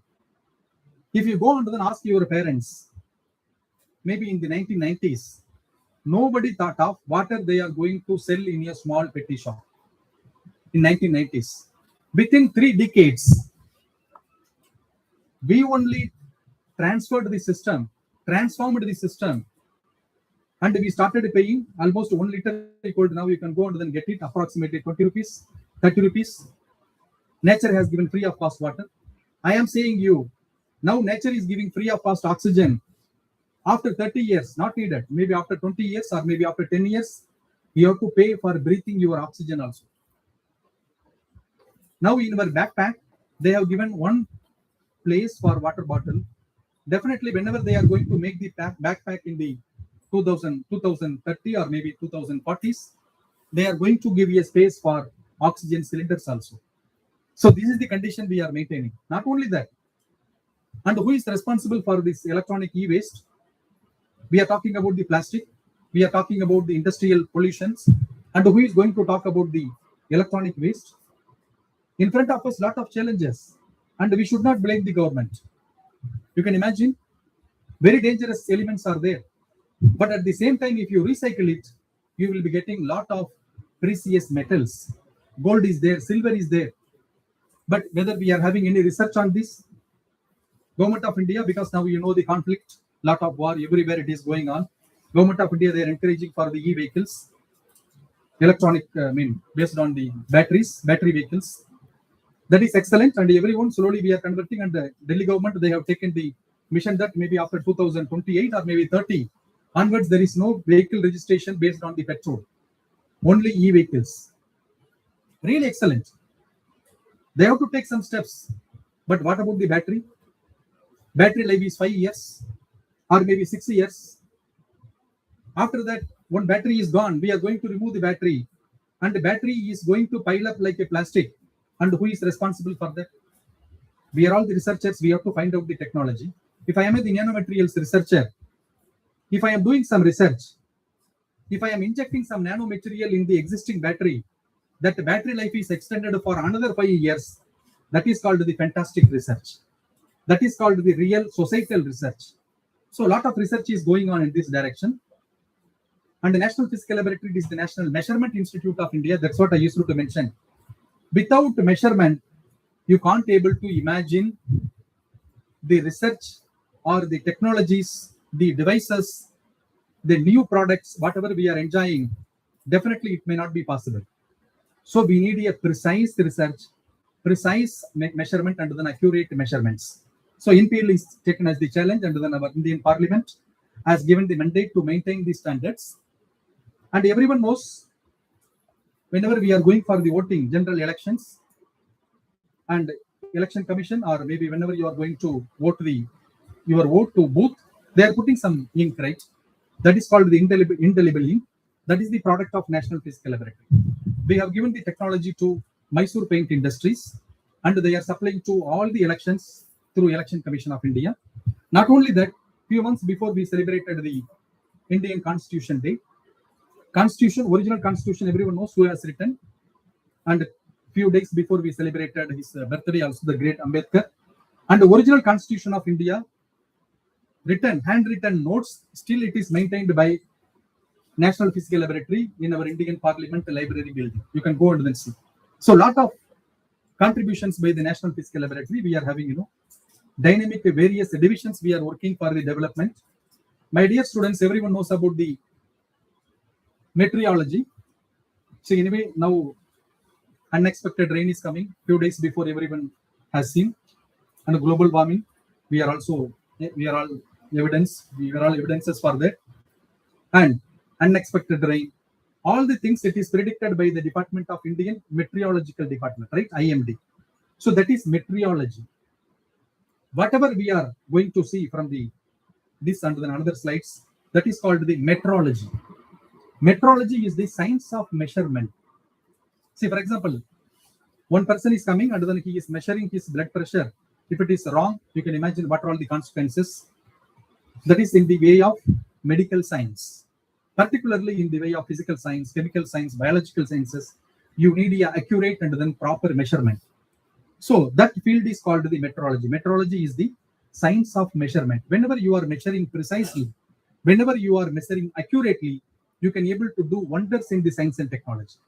But all the research we are doing, if it is wrong data is coming, wrong result is at the outcome, then what are all the investment I put it in that very costly chemicals, lot of manpower, and then lot of energy, and then I have used. Finally, it is going to waste. You can imagine, whenever we are having the proper measurement, accurate measurement, then we can do wonders in the science and technology. So I am a crystal grower. I like this slide. Sir C.V. Raman, that's what I used to mention.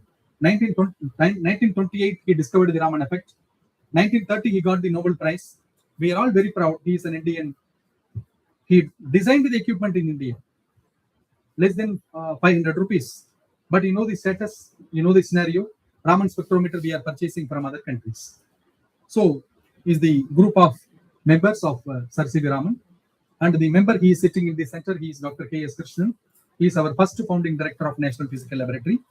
Original handwritten notes of Sir C.V. Raman. This is also one of the major evidences for getting the Nobel Prize. Simplest equipment, still it is available in the ISCS Kolkata. Anyone they can go and then they can see. So all the measurements are controlled by the 7 basic SI units. Whenever we are having precise and then whenever we are having the proper measurements, you can able to do wonders in the science and technology. You can see science you can do in a scientific manner. Technology, what all the outcome is coming, it is perfect. Environment, definitely it is clean. For example, we are saying that Delhi AQI, whenever it is in the month of October, November, December, January, always they are saying that more than 400, more than 500. Somebody is claiming that it is more than 500. Somebody is claiming that 550. Who knows which is correct? Because all the instruments they are using, it is not properly calibrated. So now we have made a separate center for the calibration of those AQI related instruments. That is separate center is there in the National Physical Laboratory. Why measurement is important? For example, I am measuring 1 milligram in India. It has to be same if I am measuring in Germany, if I am measuring in US, if I am measuring in Japan. So that is the meaning of the measurement. That is the meaning of the accurate and then precise measurements. Whenever my measurement is proper, I am the factory owner. I got the order of making, you can imagine, 5 centimeter small screw, bolt and then screw. I got the order from foreign nation. According to my measurement, I made it. The consignment cost was more than 100 crores. My consignment is ready. I sent my consignment to the other nation. After reaching that consignment, they will not accept as it is. They will measure it again. While measuring, it is not exactly 5 centimeter. It is 4.98 centimeter. Then finally, all the 100 crores consignment, they have rejected. It came back to India. And who is the loser? So for selling your product, you need a proper measurements. But nowadays, a lot of conflict is going on everywhere. So in the future, there will not be a physical war. So definitely there will be a bio war. nowadays all these new children, they are using a lot of toys and then other products. For example, these are all the things we are touching, and then sometimes we are eating directly the product of food. So how to ensure that what are all the products we are importing from the other nation, whether it is under control. So how to ensure that we need a proper measurement, we need a accurate measurements. So these are all the things we need, many things. And NPL, we started working for the reference standards. So this is our mission. We have to disseminate, we have to make the proper calibration of all the sophisticated research equipments. XRD everyone knows, FTIR everyone knows, UV visible everyone knows, SEM, TEM and then everyone knows, and how to ensure that the data you are getting from the instrument, it is perfect. If you go and then measure your nanomaterials in one institute A, you can collect the data. The same material you can measure in some other institute, collect the data, whether it is uniform. So for making uniform measurement outcome, so we started making the Indian reference materials. That is called the quality. And we are also collaborating with all the nations. Each and every nation, there is only one national measurement institute. If you take the US, that National Measurement Institute name is called the NIST, National Institute of Standards. Similarly, in India, what is the National Measurement Institute? NPL is the National Measurement Institute of India, only one NMI in India.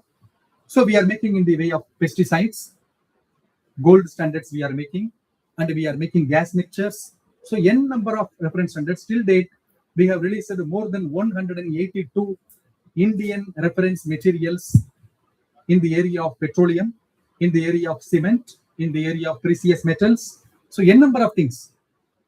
And what are all the advantages? Till date, India was importing all these reference standards, more than 10,000 crores till date. So now we are going to substitute. These are all the import substitution. All the reference standards, all the factories, all the industries, they started using our Indian reference materials. These are a few of the examples I have given. And whenever you are maintaining your quality, whenever you are maintaining your precise measurement, you can able to sell your product anywhere in the world. That's what they have given. Every year, 20th May, all the National Measurement Institute, we used to celebrate the World Metrology Day. Meteorology is different. That's what I used to say, Metrology Day. So, in one of the year, they have given theme, measurement for global trade. Whenever your measurement is proper as a factory owner, whenever your measurement is proper as the startup entrepreneur, you have to ensure that what all the product you are getting, it should be a perfect, it should be a measurable everywhere. That's what they have given logo, that measurements for global trade and measurement for health, because nowadays World Health Organization, they asked the World Metrology Day to give the theme measurement for health. For example, if you go and then measure, simple example I have told, but these are all the simple examples. What about your other things? Body, lot of body scanning you are doing. What about the results? Whether that is perfect, whether it is matchable, whether it is reproducible. So these things are there, and then we are making a lot of reference standards. And as the National Measurement Institute of India, and we are the nodal laboratories, and the CSIR, we are having a lot of laboratories, and we are making N number of reference standards, and some protocol we are making. You can go and then you can see our NPL website. There is separate section is there, Indian reference materials. Many of the industries, they are coming forward, and then we are joining hands with them, and we are making them as the entrepreneurs. Many of the startup industries, they are coming, and these are all some of the products of Indian reference materials. These are all the objective. That is called in Hindi, Bharatiya Nirdeshak Dravya. That is called the Indian reference materials. And slowly, it is substituting the imports. That means one day, definitely India will become the global leader in the reference standards. And we are making a lot of reference standards. Our Honorable Prime Minister of India, he inaugurated the separate wing, that is called the Indian Reference Material Wing, to the nation. And some of the examples I have given, if it is wrong data, what will happen?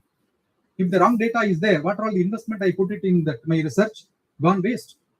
And what all the data I am getting, if that is confused data, definitely I am not going to use the data. And then lot of many of the complications are there. I have taken some of the examples. XRD, what will happen anyway? This little bit advanced for the students. See, all the educational institutions, they are using the X-ray diffraction. all the industries, they are using the X-ray diffraction. But what about the data? So we have to ensure that the data what we are getting, it is reliable, repeatable, and then accurate and then precise data.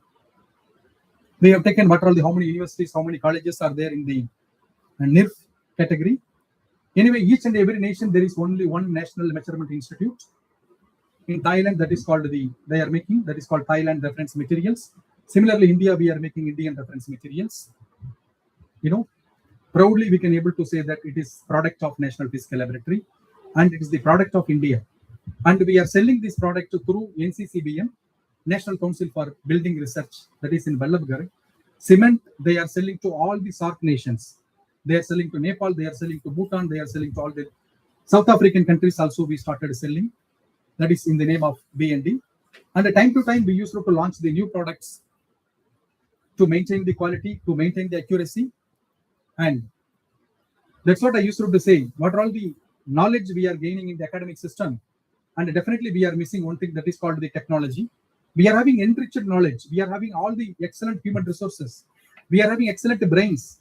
But finally, at the one day, where it is going? So we are not having the proper interface.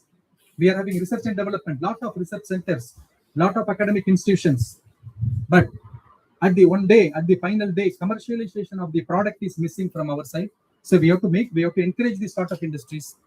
And through that, it will generate lot of job opportunities. And your institution will get the royalty. Many of the advanced advantages are there regarding this. Technology, we have to focus. So I will not take much time. So again, I am thanking the organizers for giving the excellent chance. And I'm thanking Professor Gagan for introducing to this institute. Thank you very much.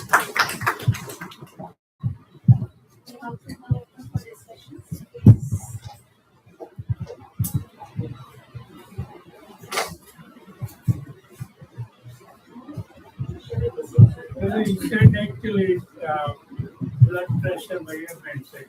All right. Actually retaining some standards. But who's controlling actually the instruments? Rightly mentioned, you go to one hospital, your blood pressure will be 20 points more than the normal or higher or maybe lower. Yeah, NABL, they are maintaining through these standards. But NABL, they are taking the primary standards from National Physical Laboratory through the pressure.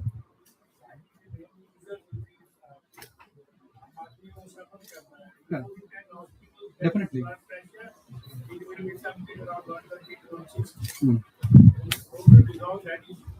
Yeah, definitely. So this, through we have to educate the masses, or we have to disseminate these informations to that, and we have to ensure that the hospital is properly NABL certified hospitals. So we have to educate the masses. Maybe it will come slowly, but reaching to the poor people or maybe underprivileged people. So definitely it will take some time. But anyway, now we started this dissemination, and even we started writing the articles in all the languages. We started writing in Bengali, we started writing the articles in Tamil, we started writing in Southern and then other states' languages. But slowly, what the professor has mentioned that definitely, because as a layman, they may not able to understand about these standards and then precise measurements. But definitely, see, anyway, my 79 years are over, maybe another 1 or 2 decades, definitely all the system will be perfect. I'm expecting. Yeah. Thank you very much. Thank you. Thank you so much, sir, for your encouraging words. And I think the sir's lecture has really set these strong foundations for this workshop now, and is encouraging all of us to uphold higher standards of integrity and in all our research work which we'll do. Okay, may I request now Professor Gitu Gambhir to present a memento to Dr. Vijayan as a token of appreciation from ANDC.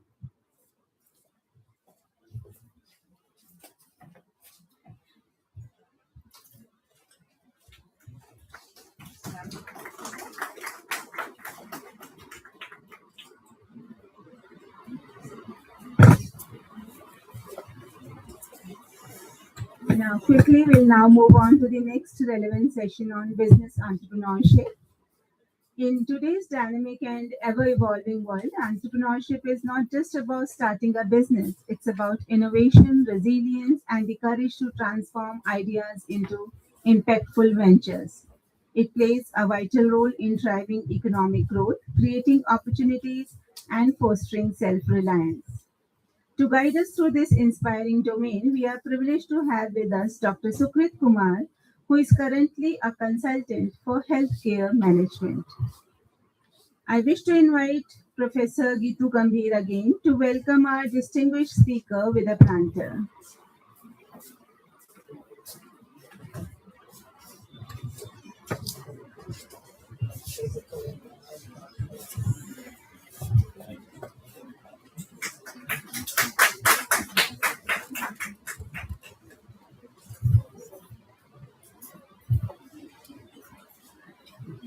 With an MBBS degree from MGM Medical College, Jamshedpur, and MBA in Healthcare Administration from Faculty of Management Studies, DU, Dr. Sukrit Kumar has more than 20 years of leadership experience spent in healthcare management, consulting, health tech, business analytics, project management, academics, and primary care. Dr. Kumar has advised reputed consulting firms and various startups and is a visiting faculty in various academic institutes. With great pleasure, I invite Dr. Sukrit Kumar to give his talk.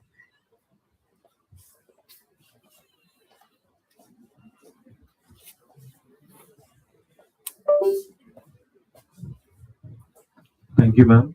Good morning to everyone. It's a pleasure to be in this august company, and I'm happy to be among. Thank you. I'm happy to be among this distinguished panel and listeners. So, you know, a journey of 1,000 miles start with single step.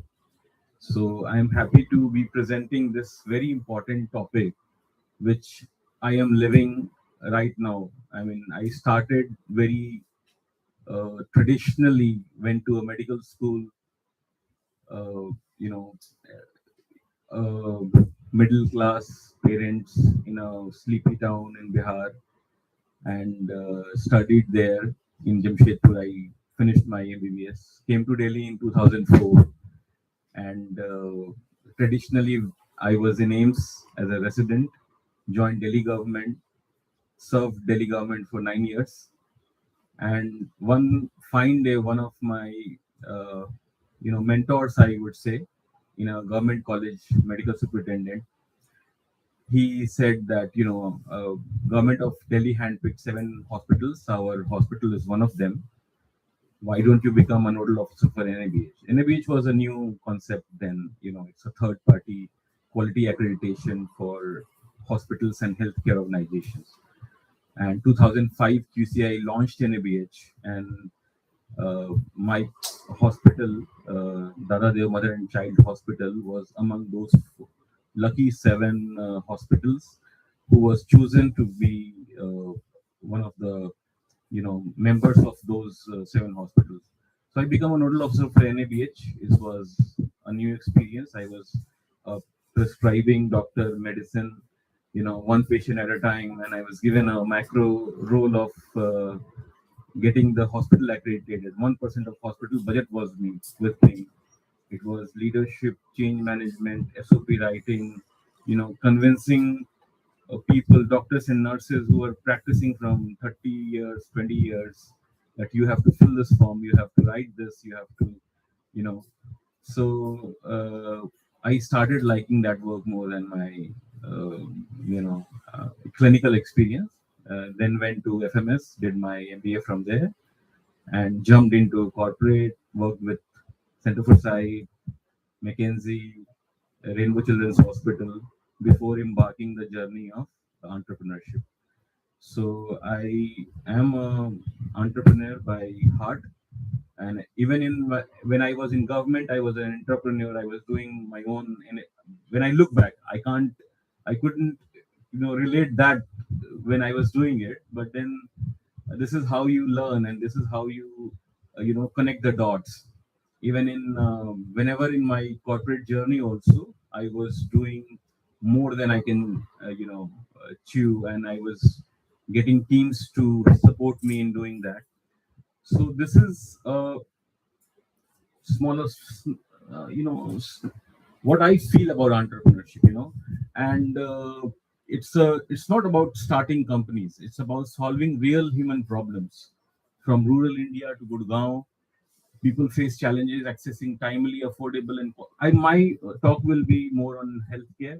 I understand that there are life sciences students here also, so they will relate to this more than the physics and chemistry. But because I come from that background, so I will limit my expertise to that domain. It's a process of identifying your unmet needs and creating sustainable solutions through innovative ventures. It could be, you. So what I feel that in India, and while our leaders and distinguished guests today also pointed out that we are in a very formative, very conservative mindset that we have to study, take a job, and then serve. But there is a whole world and whole problems to be solved. If you pick if you pick one problem, and it doesn't matter what age group you are, Colonel Sanders started KFC at 65. Henry Ford started Ford Motors when he was 40. And then we have our Ritesh Agarwal, who started at 17 and had created a a company which is worth billions. So when I look back and when I see the ecosystem which is evolving in India, which is supporting all age groups, it's not about you have to drop out, or you have to, even if you have lived a proper fixed journey, that in Indian mindset we say that you get a degree, get into a job, even if you have retired, if you have superannuated, or you are taking a VRS, you can start at any time, solve one problem. Because I give you example of Practo. This guy I happened to meet socially, who was in US working with some Silicon Valley tech company, and he wanted to show his father to an orthopedic surgeon in Bangalore, and he couldn't find, one website or app which could have been service to him. So he started a company called Practo. We all know that what Practo is, and it started with one simple problem of solving an appointment issue in healthcare. That is where your expertise or your sort of intent to solve a problem and you solve a problem by bringing the best solution in the market. You never start by that I want to create a solution just for Delhi NCR or just for this community. you it, because if you go and see the Silicon Valley, where the maximum entrepreneurs are there, and then they create a solution, they always think I want to make world's best solution to this problem. So when we start, and an Indian mindset that we are very humble, we come from humble backgrounds, we say that we are solving a small problem. Even solving a small problem at a larger scale becomes something which a unicorn, which a sort of a Forbes 100 companies. So if I see healthcare, the opportunities are tech startups, biotech, and innovative care delivery models, where catering to underserved population. So telemedicine is one, because we were thinking of doing telemedicine from last 20-30 years, but it was COVID when it pushed government to pass a law, which is you know it came in April 2020, and it solved the problem, because telemedicine before that was illegal, because healthcare is a regulated space where you say that if you are not seeing the patient, not touching the patient, whatever you advise, whatever you say is not So government of India passed, and it's a very good, well formatted 54 pages law, which sort of, and you see how many companies have evolved out of it. Fine, and Tracto also has this solution, and 1MG, and all of these companies which are, Indian based, and they understand the ecosystem problem. So we see that, India has this problem of having 150 crore people, and 30% of those people are suffering from metabolic syndrome. I was talking to Professor Roop about it in the morning, that diseases give you time, and we have solved the problem in India of disease care, not health care. So our pyramid is inverted. If you see US, they spend 18% of its GDP on healthcare, still they are not healthy. Why? Because it's an insurance-led managed care, where you are waiting for something to happen, get admitted, and then get treatment. While if you see Scandinavian countries like, UK, they have NHS. They focus mainly, they spend about 5 to 6% of their healthcare, of their GDP, on primary and preventive and public health, and then rest of it is managed by private players, and then they are healthy because they are spending where they are thinking of human capital, they are thinking of their people. And prevention has many layers: primordial, primary, secondary, tertiary. So when they devise solution around it, and I was lucky to also team up with one Indian guy who was making a solution for NHS, and I understood the model that they have, what we call as practice. They have surgeries of uh, you know general practitioners. They have 5,000 people who they cater, and their you know their output, and it's called value based care. Suppose Professor Roop is my physician and I have pre-diabetes. If he keeps my HbA1c level less than 5.7, I get reward of 3 times of my consultation if he keeps me healthy. So it's called value based care.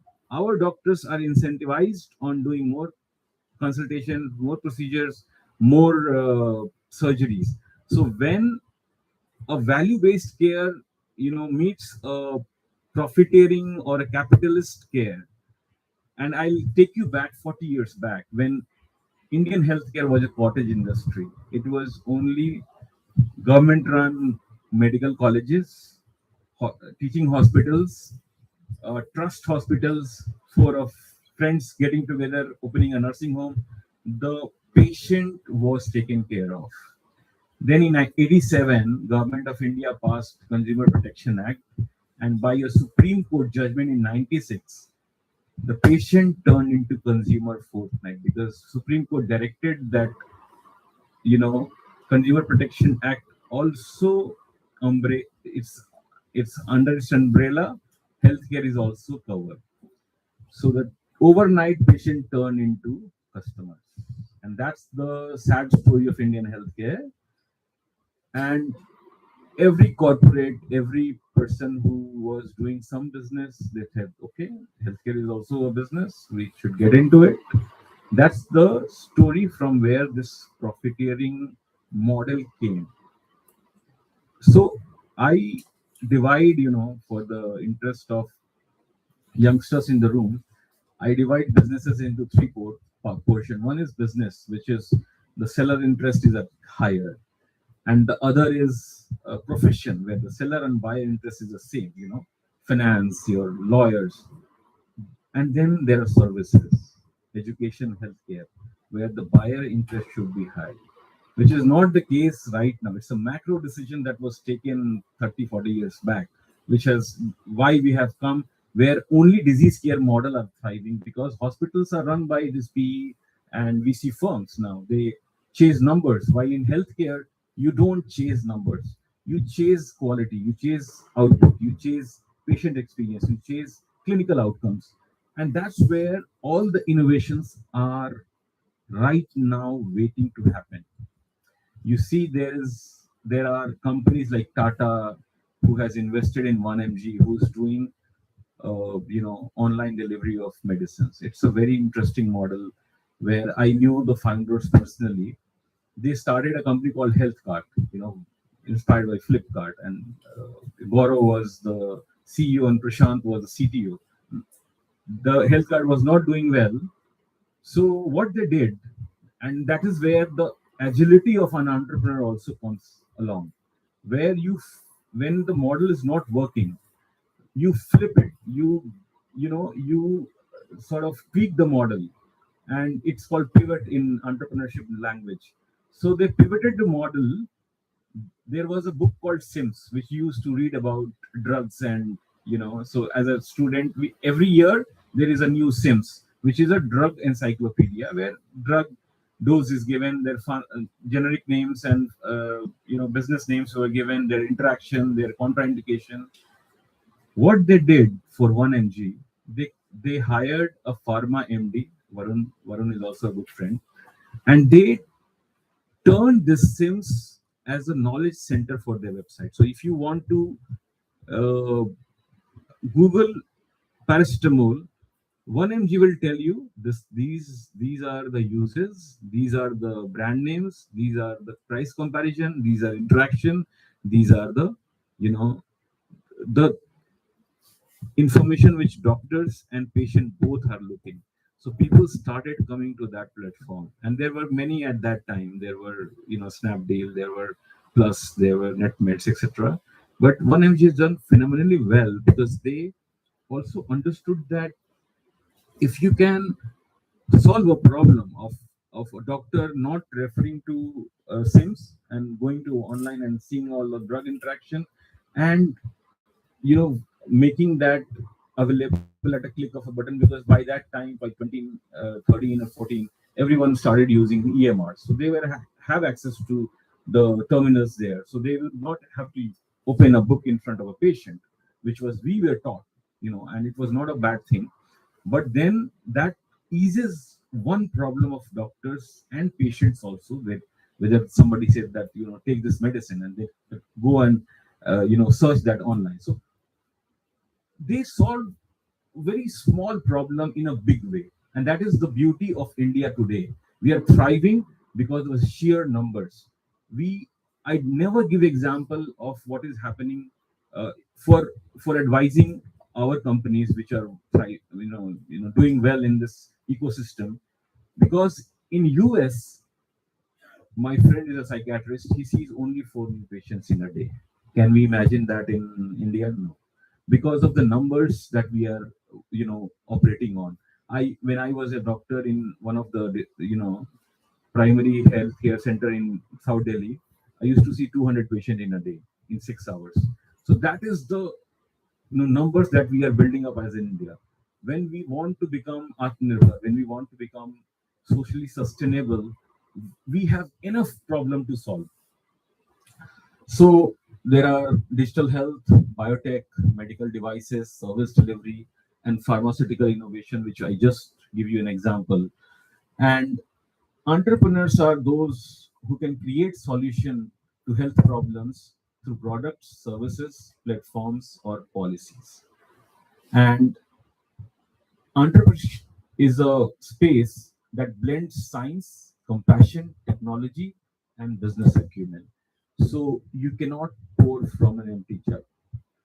Once you make your company sustainable, viable, and once you created a corpus, when you created a wealth, and our equation as our traditional practice, we see money in a bad light. But if you go back another 2000 years back, we have a god which we worship, Lakshmi ji ki puja karte hain. So we have to correct our relationship with money. When the invaders came, they taught the middle class that money is not for you. You just work and then you forget about money, which we have to correct in our new practice. And that is where we have to create wealth to make our society. You see, all the good houses which are operating ethically, take Tata's, take few names that they are doing business ethically. They take care of their employees. They take care of society. You go to Pune wala, they have taken, go to Udaipur, the Vedanta group has taken every Anganwadi, they have adopted them and they are doing the CSR the way it should be done. So there are enough example with us which tells that being entrepreneur, being, a capitalist is not about just being greedy or selfish. It's also about doing justice. So when we go to plane, they say that first you have to wear the mask yourself before you help somebody else.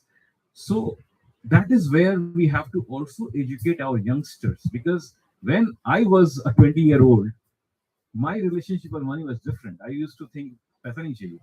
I want to serve," and that's a good thought. But then I realized after a few years that if I have it, if I don't have wealth, I cannot do good to the society.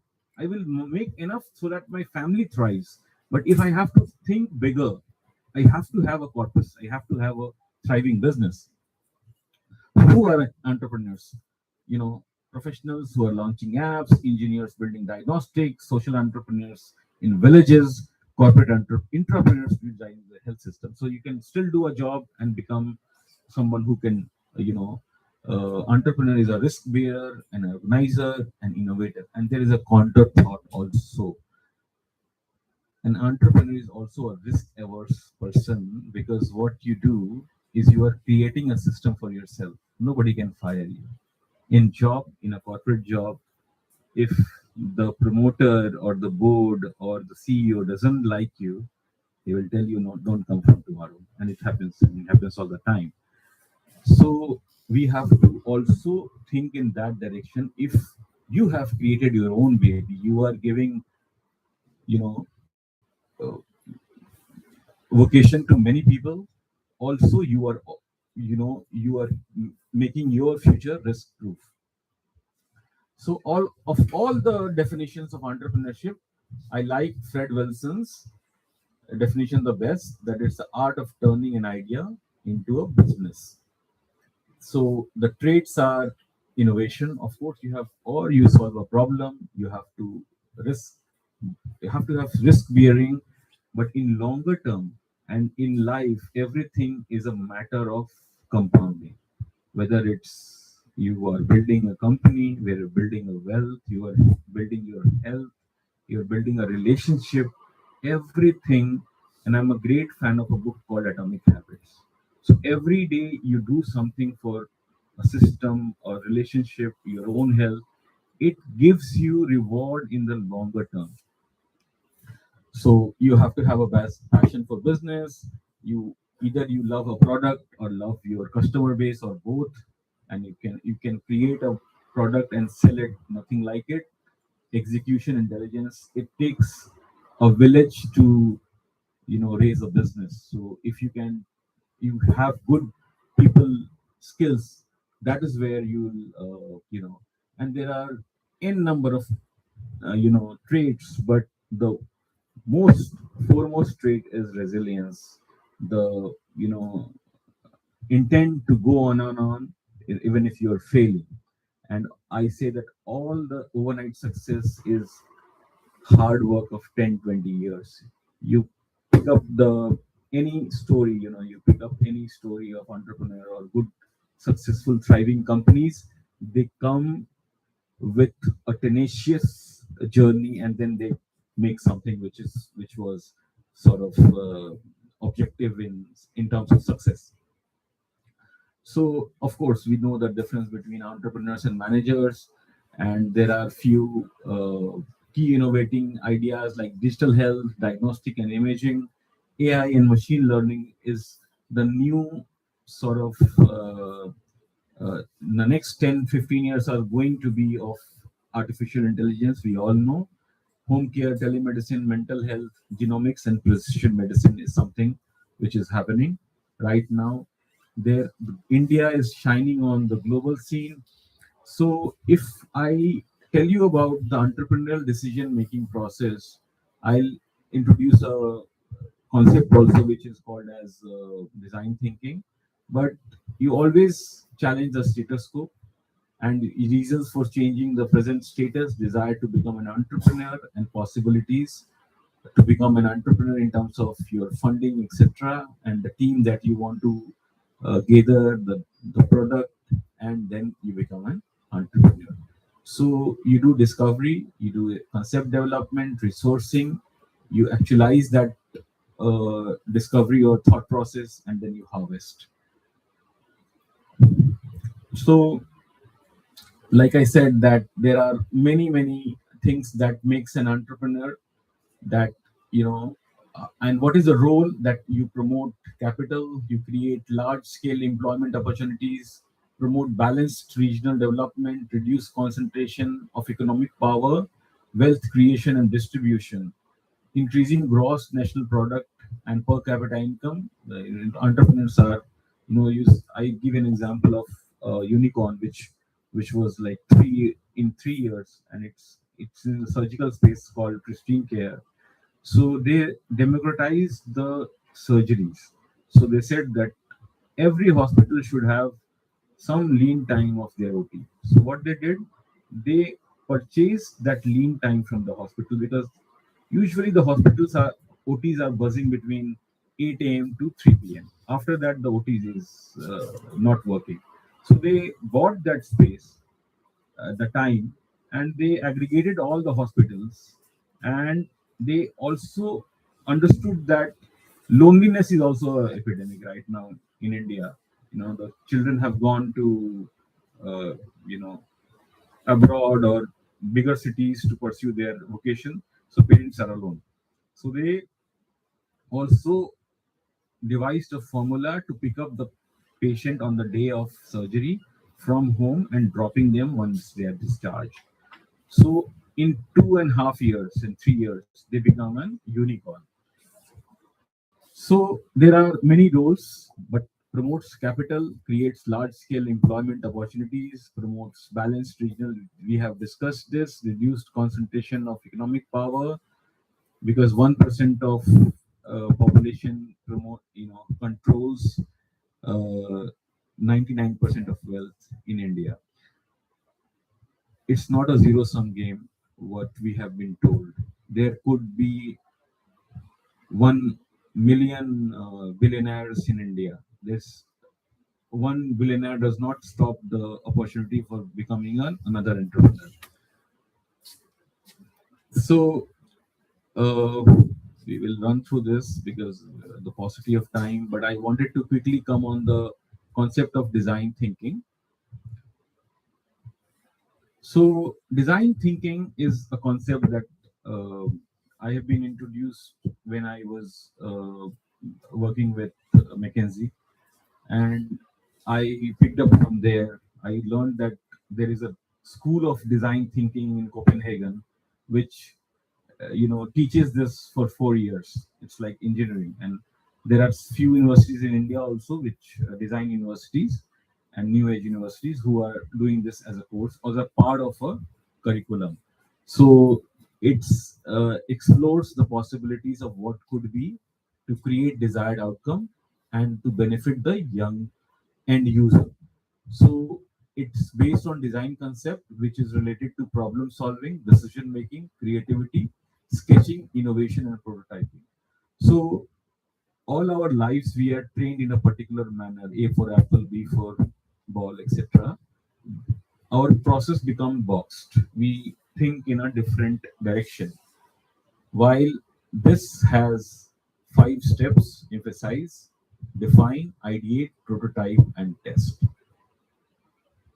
So it is human and environment centered concern, because what we also see that there is a trend of copying what is has worked in West, which does not work all the time. I'll give you an example of Oyo. So when Oyo was originated in the head of Ritesh Agarwal, he copied the concept from Airbnb, which is Oravel. He started with a company called Oravel, which was a bread and breakfast concept, that they drive and they stop at location when the darkness sets in, and then they have breakfast and then they move. In India, people want 24-hour hotel rooms. So for 1 year, when it did not work, then it was turned into OYO, which is on your own, and it was a 24-hour concept. So ability to visualize, and this is also a very good example of pivoting your model, where one thing is not working, you can always pivot the model. Predisposition toward multifunctionality, systemic vision, affinity for teamwork, avoiding the necessity of choice. So, you know, sustainability is something which is also we were discussing today, and there are 17 United Nations Social Development Sustainable Developmental Goals, which three of them are in healthcare sector. So why we are discussing this? Because of climate crisis, regulatory pressure, consumer demand, and ESG focus. This is also has become a full-time vocation where companies are keeping ESG managers. So if you are interested in ESG, then there are, because and in terms of entrepreneurship, there are some green funds which always fund a ESG initiative. If you are an entrepreneur and looking into do something in ESG space, you will have investors also. So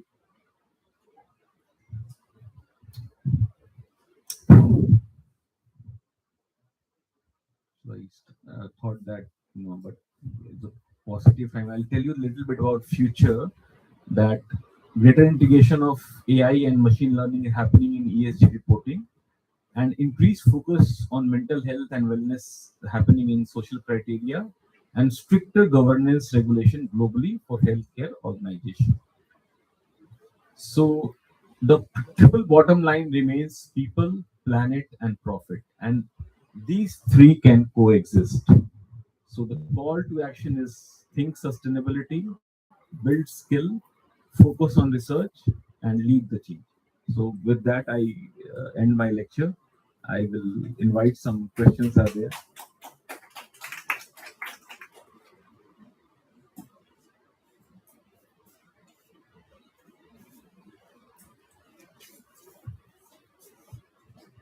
Thank you, Dr. Sukrit, for focusing this talk on the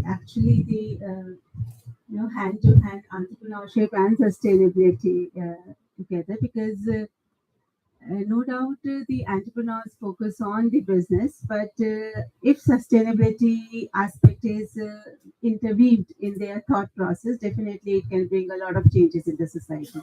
Thank you so much for your talk, sir, and I will now request Professor Shanu Sachdeva to present a memento to Dr. Sukrit Kumar as a token of appreciation from ANDC.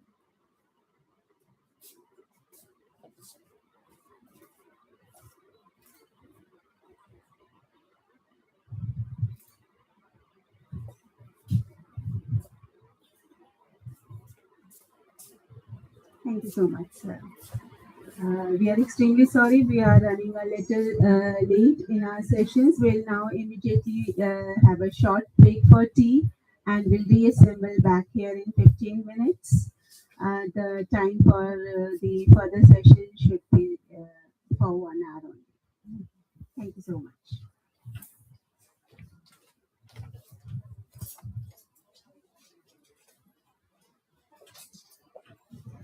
Please proceed to the canteen for the session break.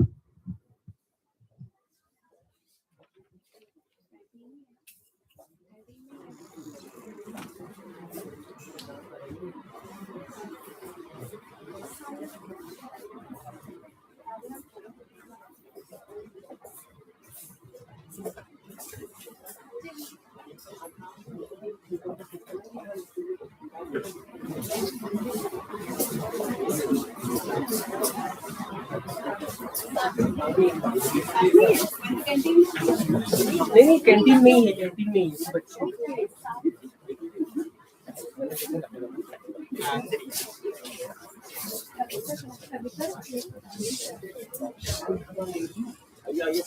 आइए madam नहीं आई।